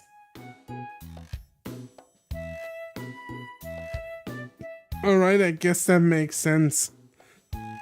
I like that they give an in-game reason for this get-up. It's a stupid explanation, but, like, they at least explain it. It isn't even that stupid if you think about it. I can't completely imagine this happening.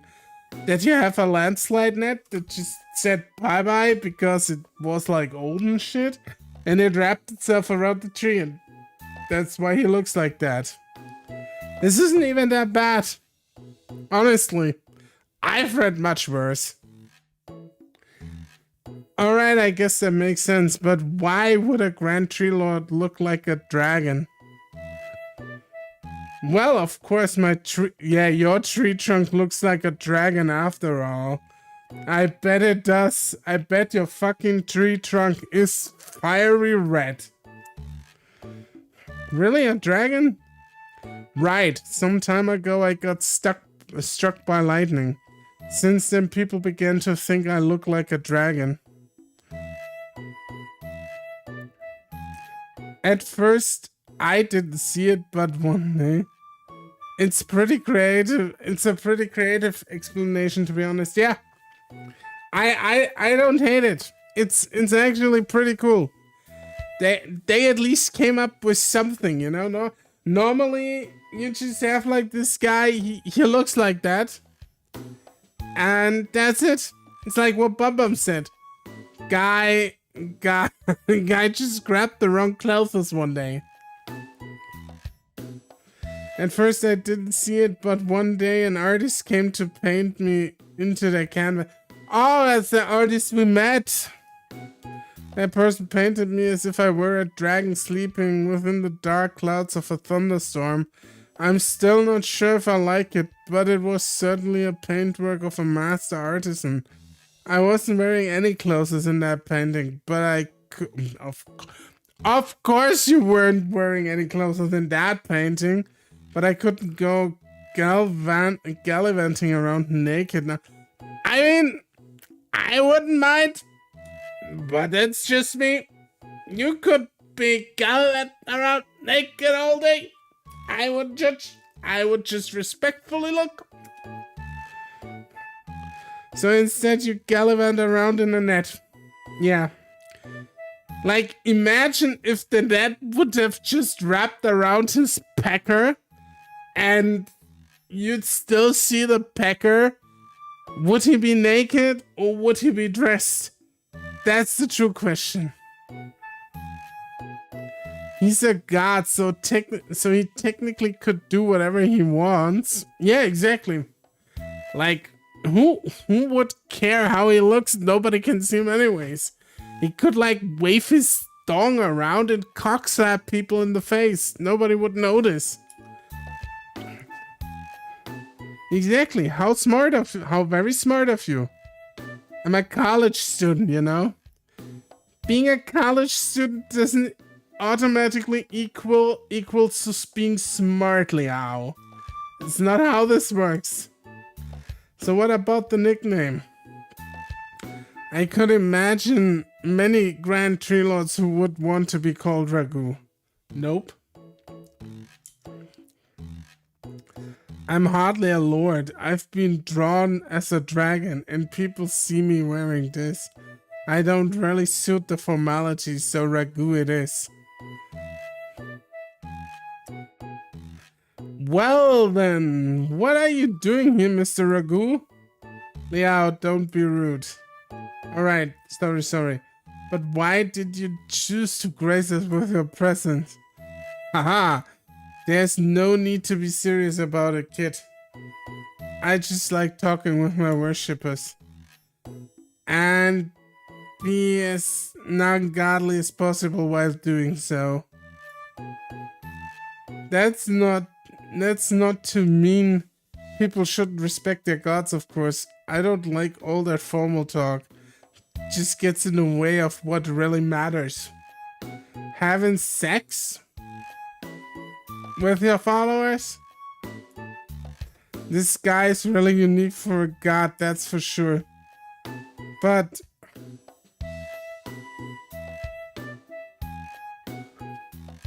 why did you choose to talk to us, not to mention stealing my bento? I wanted to see you guys. See us? You guys are famous, didn't you know? I'm famous? Huh? Famous?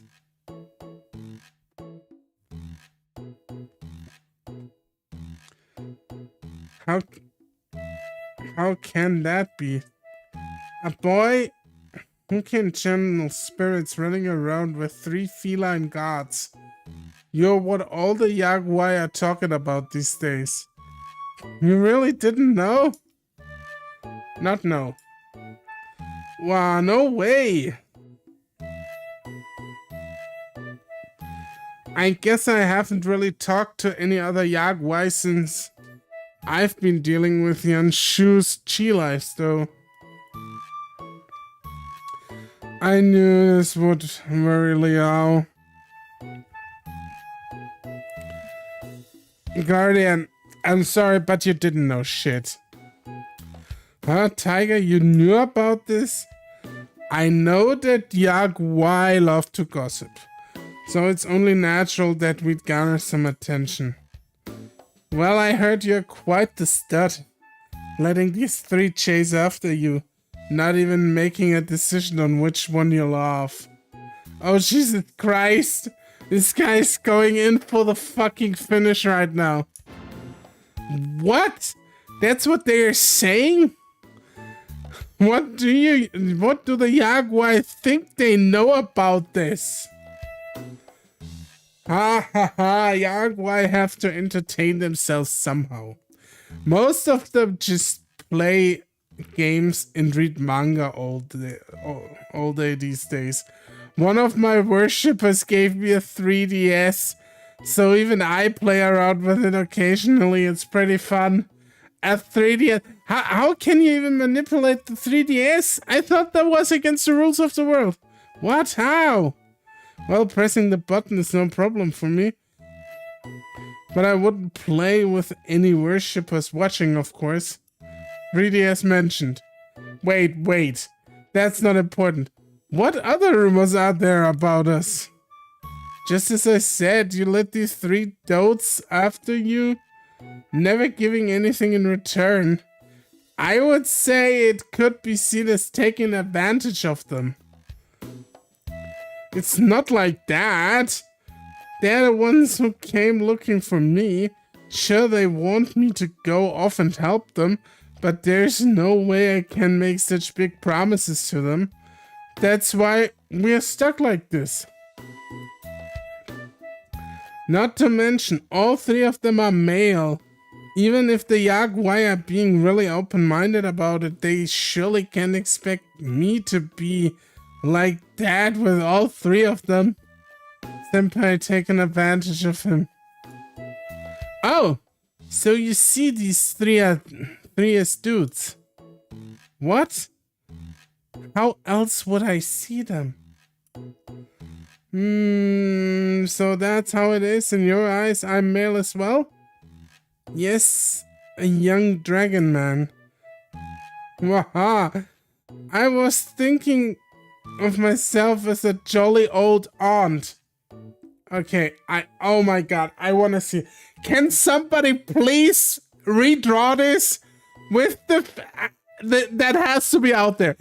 Somebody has to redraw, somebody had to redraw Ragoon as old big titty aunt with that fishnet fucking top. I wanna see that. This has to exist. This is, no, this has to exist somewhere. This needs to be it. Like, I will commission this. If this doesn't exist, I will fucking write Tolerant and I will fucking commission him to do that. This has to be a thing. I can't not ever sleep if this is the thing.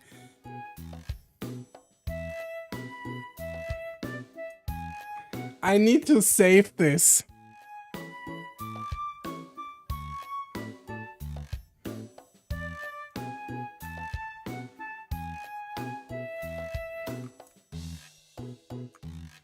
There we go.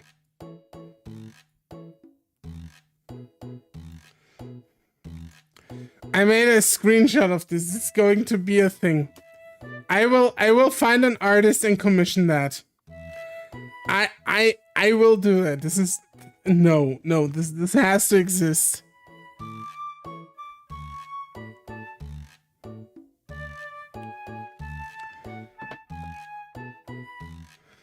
Gods don't have genders after all. Worshippers see their gods as whatever gender they imagine them to be. The way you see them isn't necessarily how they really are. Basically, you could just be seeing them as the gender you like the most. Oh shit, he's out.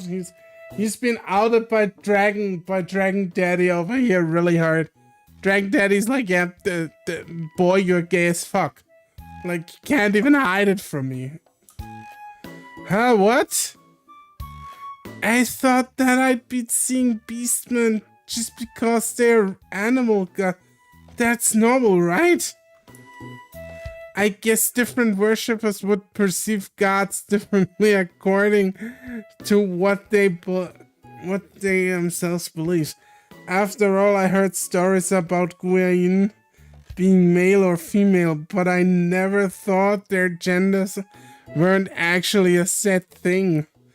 Well, at least I know Senpai is a Liao. I only possess the Shuchi after learning which way you swing.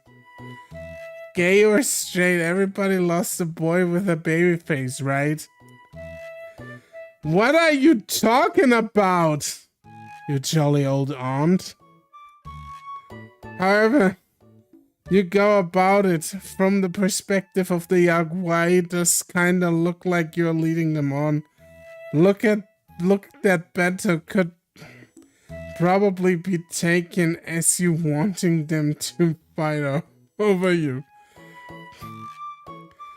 It's not like that's what I meant to happen. How could you think like that? I'm just a guy. They are gods.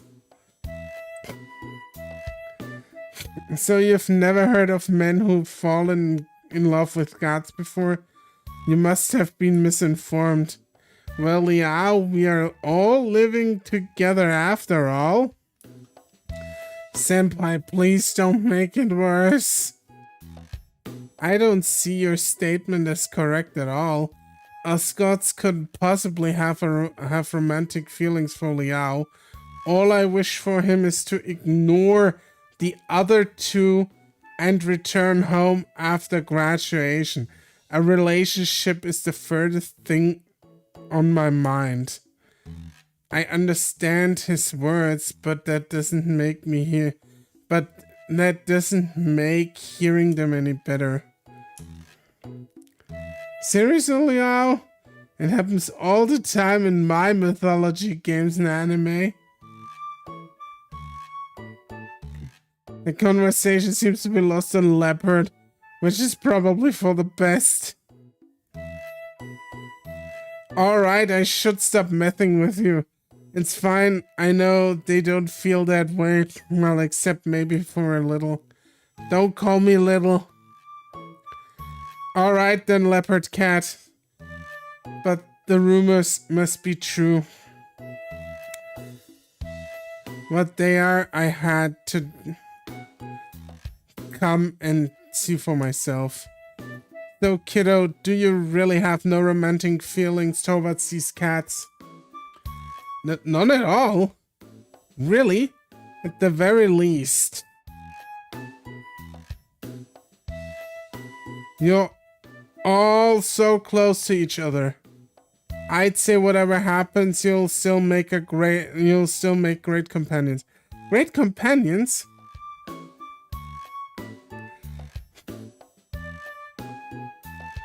Would that really be how it works out? You still don't know everything. How do you even know what they are asking me to do? Please say that they come to with a request from... Hey Charlotte, what's up? A Chitong, a priest, and oracle. I would have to choose one of those roles and perform it for years. For just one of them, perhaps even my whole life.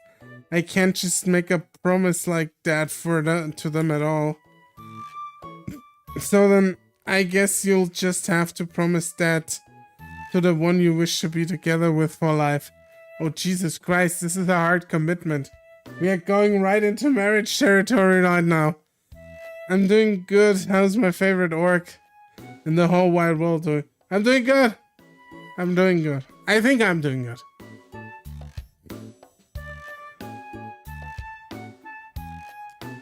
I think I'm doing fantastic, elastic baby.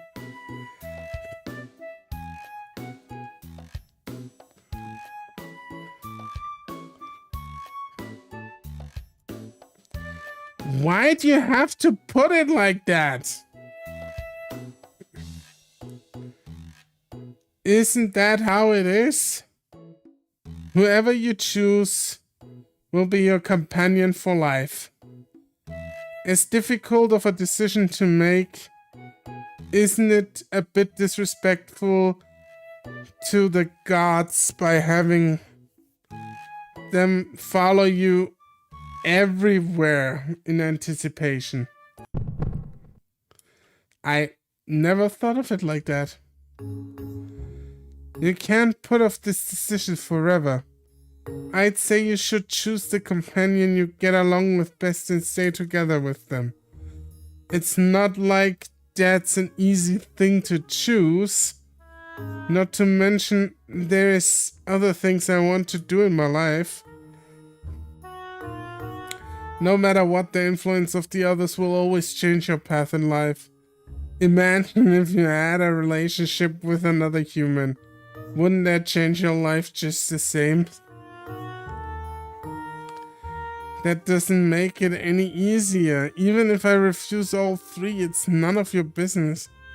After seeing how stressed you are over this, I want to come and help. You're dealing with God, so of course it's of interest to all of us. I want to make my own decision. Please, I don't want you trying to make my own decision for me. You're a unique kiddo. And because of that, your affairs matter to us gods. Of course they do. As annoying as it is, he's not wrong. Even if a perfect way to settle this doesn't exist, I think you still should. I can't read. Brain scrambles. Okay. Even if a perfect way to settle this doesn't exist, I think you should decide as soon as possible. Taking up the time, all the time of all three of them, is just going to come across as disrespectful. I don't mind, it's fine as long as lmao goes home after graduation. He won't have time to go be a temple priest or some Aborigines oracle. Stop being selfish, old man. My temple is in dire straits as it is. Well, things wouldn't be so bad for you if you went back to being a Yaguai. And what if my Fudegong loses all their spirit power? That's all that will happen. A god of soil would just lose their power. It's not like they would die. If the local people don't feel the need to worship them, then that's how it is. He's crying. Please stop, you two. It's hard enough to decide as it is without you making each other cry. This is really difficult for me. We are lying through our teeth here. It's absolutely not difficult for us. I know you're under pressure, but putting it off won't help. You won't make any progress like that. Maybe, unless something else comes up. lmao must quickly kabutai something bad. What is it? Danger. We must warn them. Every temple has stories about gods, helping their worshippers ward off some prophecy of doom. Sorry, Kulao, but your problem isn't special. Which is exactly why you shouldn't journey off to anyone else's temple. lmao is of the Lin family. You should take care of your own Mazu temple and your family needs. Now we have a dragon daddy. Cats and dragons. Sounds like Dungeons and Dragons. No. Well, maybe. If the anal entrance is the dungeon, then we have dragons or something like that. Running around and saving the worshippers of the temple. D&D Taiwan. Yeah. You really are selfish. You're the one being selfish. Ugh. What a troublesome situation you've gotten yourself in, kiddo. You guys don't get it. I'm not playing around. I'm stressed every day. I feel like I should remind you that this situation won't resolve itself. You're going to keep stressing yourself over it until you make a decision. I don't think any of them want you to go through that. Guess so. And the Yaguai, they are spreading rumors. The faster you get this over with, the better. What does that mean? Nothing. Just think who you wish to team up with. No matter what, you'll end up hurting someone. So keep it simple for their sakes.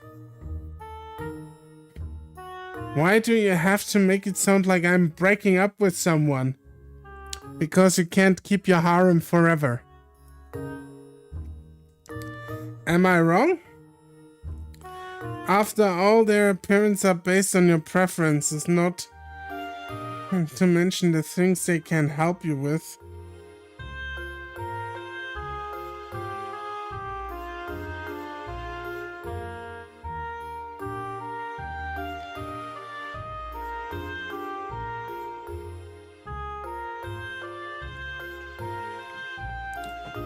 Hi, what's up, Uvu? I did hear from somewhere that these gods fulfill special interests of yours. Don't they, kiddo? How do you know about that? So it's true. I was guessing. Why? The Yaguai are gossiping about me like that? About that stuff? Thinking about it is almost too embarrassing to handle. Just don't make it too hard on yourself, kiddo. Think about it simply and make a decision. Think simple. Take my spiritual advice to heart, kiddo. Ragu pats me on the head. Ah! Okay, little guy, take it easy. I'll be around here for the next few days if you need me. See ya. Ragu says goodbye with a hearty smile before starting to fade away, as if he wasn't ever there to begin with. Ragu is best girl. Yeah. The old auntie that looks like a fucking buff guy that just goes to the gym a lot. Wait, what? He was gone. What kind of god just brings up a topic like that and then just leaves? What a weird god. I support the dragon. I do too. I would never have foreseen that he would bring that up. I would have told him not to tell you if I had the chance. Why?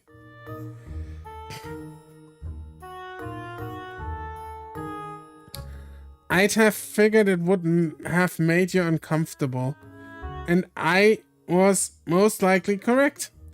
The dragon looked like on roids. You should just ignore the Yagwai gossip until it fades away. There's no harm come from it. Though Ragu was kinda right, Liao, you shouldn't just keep waiting until something bad happens. So let's set off for Miaoli as soon as possible. Miaoli always breaks my brain. Senpai, please. But we get along so well. It'd be nice just to be with Liao forever. Everyone, like, why do these three gods just want to get in my pants? Like, it feels like they just want to bonk me. I don't know. Please don't say things like that. Leopard raises his paw gently and taps Senpai on the head. Senpai plays a long acting stunt as if it just smacked him. Finally able to collect my thoughts, I look back towards the picnic and bento laid out before us. Now that Ragu has taken a bite of it, that she would any of them want to eat it.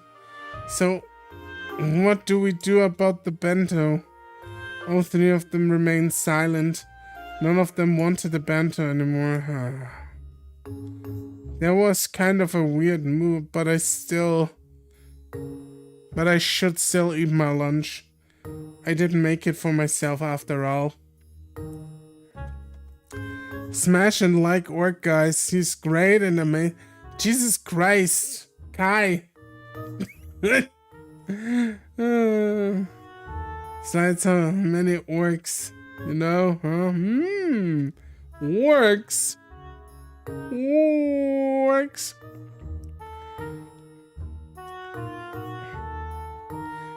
I picked up my chopsticks and looked down at my bento.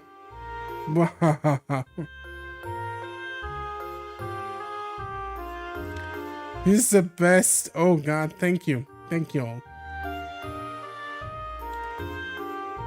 All the pieces of roasted meat laid untouched in a tidy row, but I couldn't help but recall Ragu picking up one and eating it. I sit down for a moment and calm myself. Ragu was correct. Postponing my decision isn't going to help anything. Nothing good will come from just waiting, especially for Senpai. His Fudegong's power probably won't hold much longer. I always thought I could keep this up until graduation time's running out, isn't it? But that doesn't mean I should be hasty. I need to think about this. This is my life we are talking about. I still need to think about what's best for me. For him! For him! Liao is a little shit. He is. Oh my God. You guys are way too nice to me. You're planning something, aren't you? If that means I need to refuse all 3, I should do it sooner rather than later. You're not refusing all 3. We cannot refuse Tiger Daddy. That's impossible. However, if it was so easy to make them leave, then why would I have to stress out over it? Always plotting. Always. I raise my chopsticks about to snatch up some lunch, then suddenly Tiger grabs the bento away.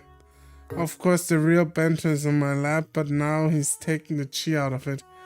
With 2 fingers he picks up a piece of meat and places it into his mouth. I did my best to help you with the recipe, but it still turned out like this despite my best efforts. Wait, you're eating it? Is it really that bad? It's a bit salty and oily. But as the efforts of a beginner, this is a sufficient first try. Furthermore, there's plenty room for improvement. So let's practice more another time and make some delightful food together. Sure, when you get the chance. Charlotte asks how you are, Kai. If you're plotting. It's not that easy to use the kitchen in my apartment. If I set everything up to cook every day, they just complain because it takes too much space all night. But Tiger, is it okay for you to eat? Ragu already had a bite after all. It does smell unusual, but that doesn't affect the taste. I simply couldn't let it go without knowing how it turned out. Oh, sorry to trouble you. No problem. After all, it was me who helped you make it. Tiger swallowed another piece of meat. So, we're just here talking about swallowing meat, right? The only piece of meat that Tiger should swallow at this point is Liao's cock. That's just a fact. Why is he still here devouring chi meat? When is he devouring Liao's chi? Cock chi. I can't talk. I pick up a small piece of meat and put it in my mouth. You're supposed to put the big piece of meat into your mouth, Liao. What are you doing? It's too salty and too oily, but that's probably from the meat getting cold. I swallow it down with a mouthful of rice. Why do I feel like this is deliberately written this way? Maybe I'm also reading too much into it, but I have somewhat the feeling they exactly knew. They exactly fucking knew what they were writing here.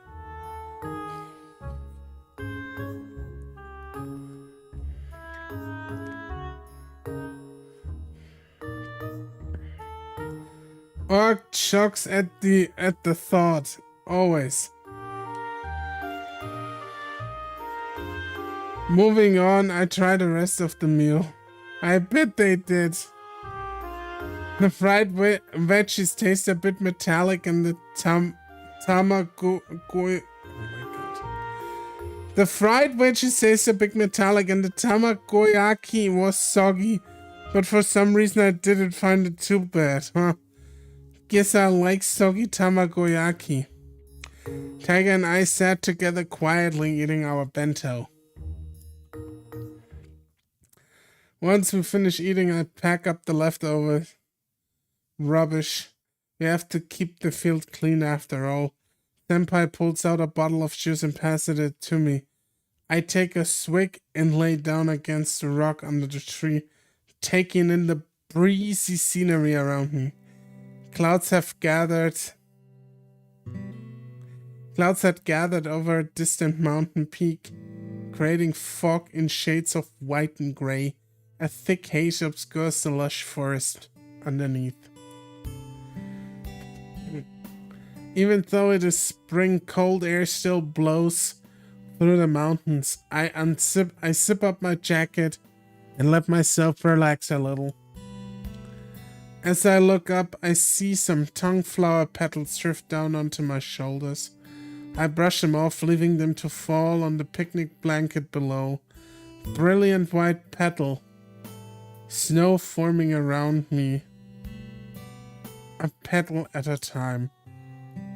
Liao, you wanna bring some of the tongue flower home with us? I wonder if we could write a game novel. Would be fun. We could do it together, Orc. I'm already working on something in that regard. I'll bring you on board if I need help. Definitely. Home, but where would we put them? I watched the petals fall on the picnic blanket. Senpai made them blossom just for me. The fallen flowers didn't have stems, so I guess a vase wouldn't even work. Sure thing I did a typo. I meant I wonder if I could write a game though. Oh, okay. Nah, it's fine. But sure thing, both ways could work. Yeah, you can also bring me on board on yours. We just need somebody who does the art because I can't draw for shit. For flowers like this, placing them on a plate with some water should suffice. In that case, they should keep nice for several days. But playing Nekojishi, I don't think you need all that much art. I think you just need good writing. Like a really good polished script. Huh, really? Imagine a picture of serenity as the tongue flowers drift across the water on a nice little plate on my bookshelf. But how'd we get them home without crushing them? That's the problem. They'd get crushed in a bag. Maybe if we washed the bento box and put them in that. Wouldn't they just smell like food? Shame, I didn't bring any soap. Wait. What kind of person would bring soap to a picnic? The person that wants to loop your cock and shove it inside their ass. Packing on an extra box would make way more sense. Senpai be creepin', he always be creepin'. Senpai gathers the flower petals into a small pile about the size of a fist. They are beautiful, but I couldn't imagine how to keep them pristine during the trek home. As I watched Senpai gather more flowers, I thought through what to do. This lasts just a moment as my attention shifts to Leopard, walking over to the tongue tree. Soap for a box in a nearby pond or river. I did that with someone not too long ago. Oh my god. Oh god.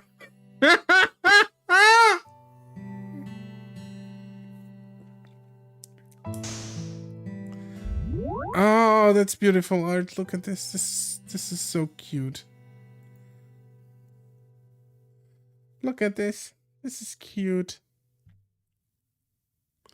They are trying to catch the flowers.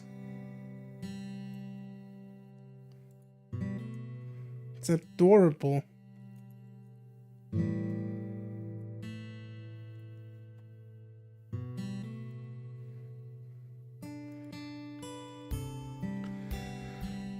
Before I know it, Leopard throws the flowers up into the air, holding his paws around the flowers as if they were around to catch them as they fell. However, none of the flowers fall back down. Instead, Leopard must be using its paws to suspend them in the breeze. Orc, is this your screensaver now? No! I made a screenshot potentially to use it as maybe a thumbnail for the next stream. I think we have 1 or 2 more streams of this game. Wow, cool out. That's a cool move. Quite the waste of your divine power. Leopard looks around a bit while keeping the flower suspended over his paws. Soon enough, Senpai comes over with his backpack. Nice.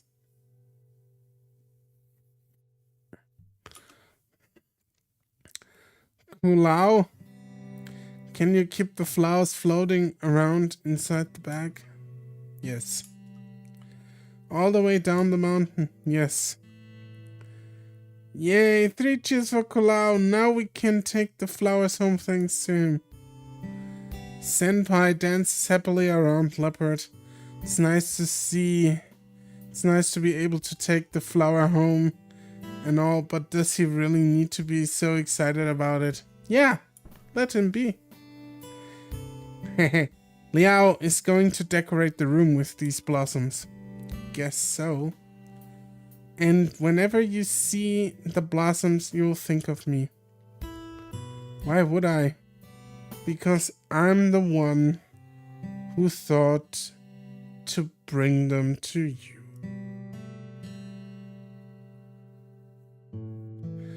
I mean, Leopard's the one who's actually letting us be able to bring them home. But don't you think I'm beautiful just like a tongue blossom? How so? What? Damn, that was savage. It's like, nah, you look like shit, bro. And that was a slap in the face for Senpai. Poor Senpai. Senpai is frozen in shock. So walk over and help Leopard open the bag so he can float the petals inside. Liao, do you like flowers? I guess so. It's a long way up here. If anything, it's a nice idea to bring them back as souvenirs from our trip. I zipped the backpack up. Bag's kinda full already. The flowers are really floating around inside. I wonder if they'll end up getting crushed during the walk home. I'm not sure, but Leopard's face remains unchanged, so I guess it's okay. I'm gonna feel like this is ending in a catastrophe. This entire game, like, this has been very lighthearted so far, but I really feel that we're spearheading right into a fucking disaster of epic proportions. Something really bad has happened in here.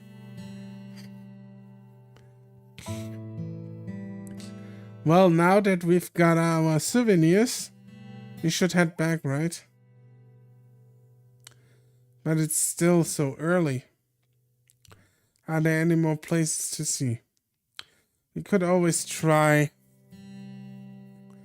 that trail and see if it leads us to any pretty places. I guess Senpai's idea isn't bad, but it took ages for us to get here. I'm just worried about going out too far at this point. The paths are well marked, but I'm still afraid of getting lost. We don't really know where those paths go, and we'll be in big trouble if it gets dark and we can't find our way back. It's just a bit past midday. I just want to go too far from the metro station. Yeah, you're right. Getting lost out here would suck. Sorry, I gotta leave Orko. Oh, it's fine. Great stream today and have a good weekend, everyone. Thank you for being here, Ivano. Take care. And have fun whatever you're doing. But since we have extra time, we can catch the metro back and still go and check out of the shops before dinner. Yeah, sure. Senpai and I plan out our trip back down the mountain. As we backtrack our steps on the map, none of us mention our encounter with that weird god of soil.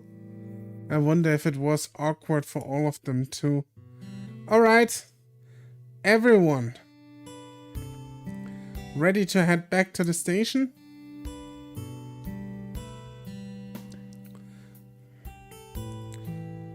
I start packing up the remains of our picnic. Afterwards, we head back to the mountain.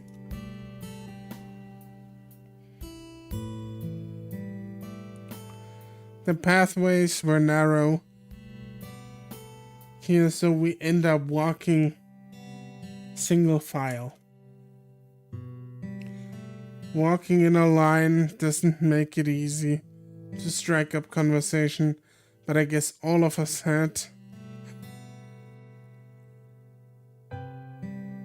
something to think over in our heads after today.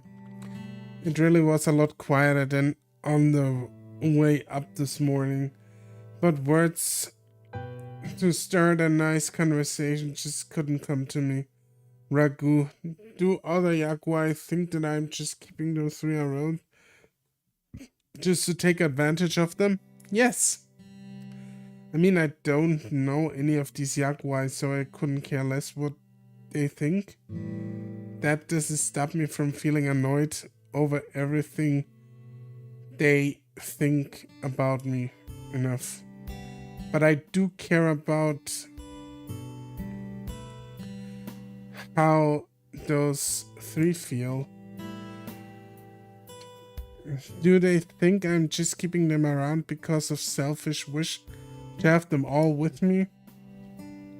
Probably not. Or at least I don't think that they do. Definitely not Senpai. After all, he's the one. He's the one always trying to make everything about romance. Not me. But I guess it would be true that by deciding anything with him, he just ends up trying to please me, trying to make me want to like him. Tiger and Leopard wouldn't think like that, would they? Tiger knows me, he knows my troubles, he knows my likes. But even then he says he's not interested in romance. He's fucking lying! Tiger wants to split those cheeks like Moses split the Red fucking Sea, dude.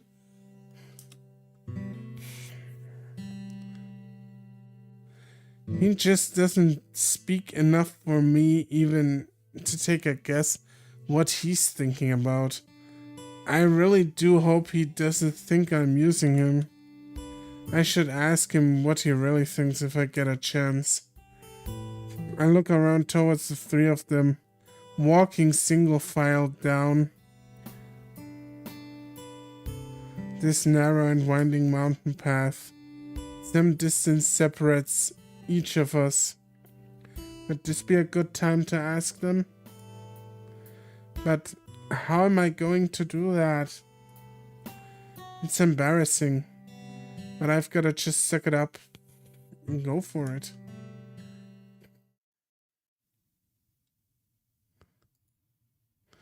Perhaps it's best to ask Tyler about stuff like this. I'm more comfortable talking to him. Tiger, what do you think about what Ragu said? Like I already said, you shouldn't take heed over silly rumors. It was distasteful for him to tell you. Right, but with that... Right, but with what they say about me, you don't think I have any of those kinds of feelings towards you, do you? I'd be flattered, Leo, but I'm a god, so perhaps it would be better for you to find a real boyfriend. Oh, Tiger is looking out for us. So you think I should be with a human? It's a big difference. Just think gods don't have bodies. It's impractical. Other people can't see us, so it would be unrealistic to do any normal couple activities in public. And on top of that, some gods are tied to their land, never able to leave it. You wouldn't be able to get married. Well, I guess you probably don't want to get married. Even if you can channel spirits, maintaining a relationship with a god is a hassle. One that is best to avoid. Jesus, that is fucking harsh and deep, man. I guess that's true, but you know I like Beastmen. And as you know, those don't exist. We'll see if my heart breaks at the end. No, it didn't break now. But that's but like I said, I feel like we are spearheading for a fucking disaster. And as you know, those don't exist, so I wouldn't be an animal god like yourself be a good alternative. Indeed, but that's only about appearances. You can't have romance just founded on appearances, you know? I guess that's also true. God shouldn't care for one worshipper. As such, to be in love with one would be strange. Yeah, I get that you don't want to get involved with... Yeah, I get that you don't want me to get involved with you. I understood what he said, but his words felt detached. Tiger, what if you really don't go home after graduation? Would you care about what I do? What would you do? It's a puzzling question. Of course I wish for you to go home. But if you must have your own plans, that's fine too. Doesn't mean you have decided to become a dancer. No, it's just Ragu urged me to decide as soon as possible. But choosing one of you means that I would have to leave Taipei. Didn't I just inform you not to get yourself involved with any gods? I don't mean it like that. I only mean to help you guys. But no matter what, that would mean I'd have to leave, right? I don't want that, but the idea of refusing all of you makes me feel horrible. Liao, you know that you can't help everyone.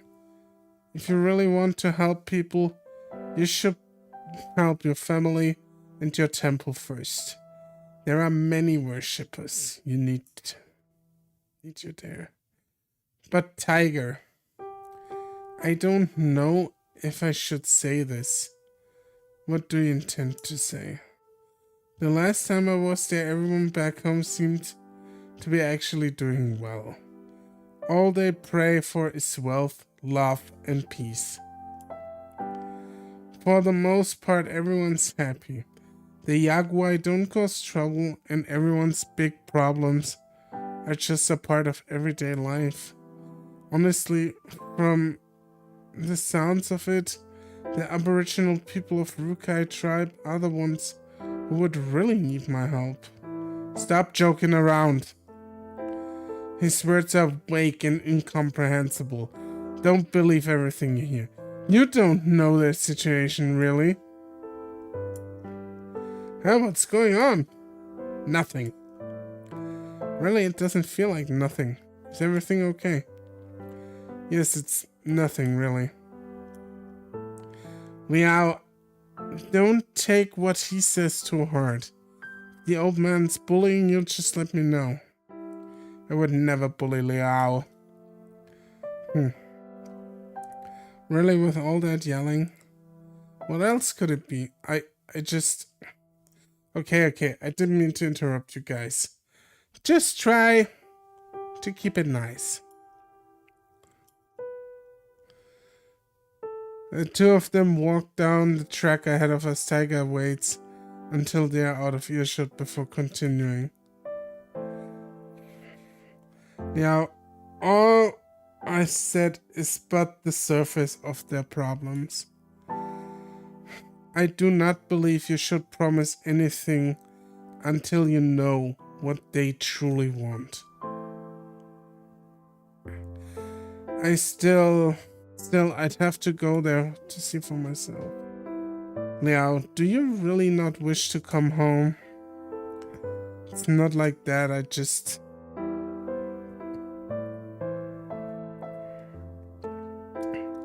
Of course, we have to tell him that I'll go back home eventually. I don't mean to say I'll never go back home. I just need some time to think about it. If you require time to think, I don't believe you should go with either of them.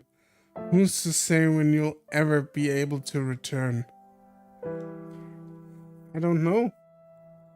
Maybe I just want to feel like my whole life is just shackled to returning home someday.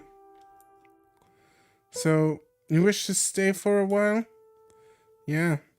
And I also think I should try to help them out. Now you sound like you just want to help them just so you can stay away from home. Isn't it insincere to rely on an excuse like that? If I go, I do my best to help. You know why I'm hesitant? This is going to change my life. It's a big deal. Certainly, but Liao, will you come home eventually? Even after helping them for a while, you will come home, right? I guess so. You could say that. Well then, I still don't encourage you to go help them. It would be easy enough to deal with the small kitten. But how long will be a Chitong after promising to be the Aborigines Oracle? But I digress. As long as you return home eventually, the only thing I care about is that you're safe. Aw, that's so sweet. No matter what, Liao, you're the son of the Lin family, and I can't see you leave without accomplishing anything.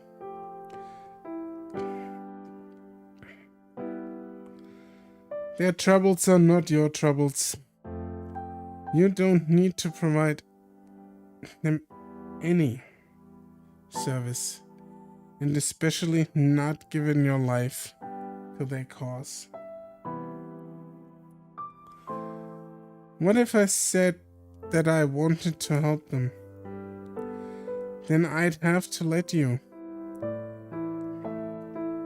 Even if I wouldn't feel good about it. Especially if you became an Aborigines Oracle. Of course, as your family's guardian, it would be sad for me to see you go off to be the Oracle of another tribe.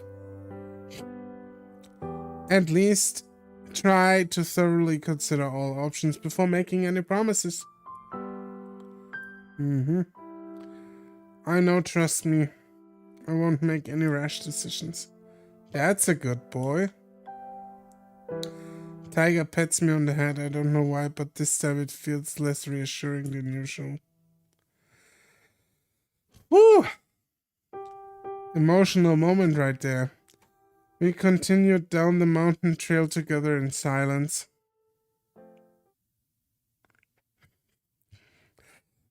Senpai seemed a bit annoyed. I guess I didn't really give him much attention on the way back. To make up for leaving the other two cats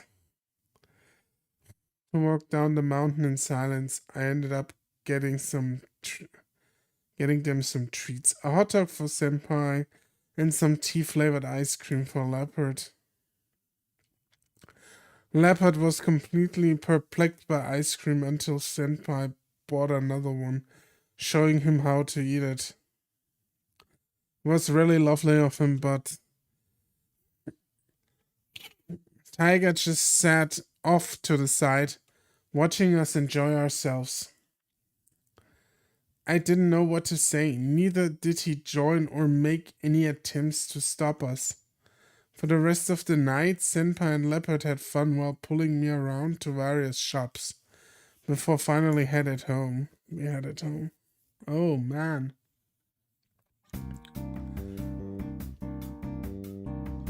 It was a few days after our trip into the mountains. Qingming, the Tomb Sweeping Festival, was coming up soon. Now that I think about it, I should have bought a ticket in advance. If I wanted to go, I've just been too busy with schoolwork to get around. It's too late. Girl from Ipanema vibes again with the music. Nice.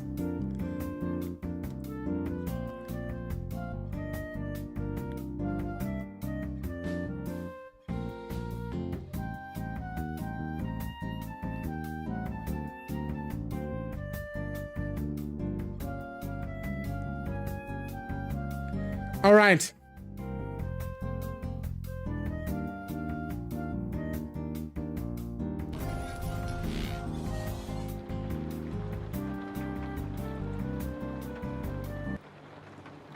Everyone, thank you for being here. I'm going to leave now. I'll be back next week. We'll see each other, as I said, next week. It's been an amazing audience, like always. Thank you for all the things that you do, for the jokes, for being here, for chatting, for, yeah, just doing all the things. And with that being said, I've been TheOrcosaurus. Thank you, everyone. And I wish you all a farewell.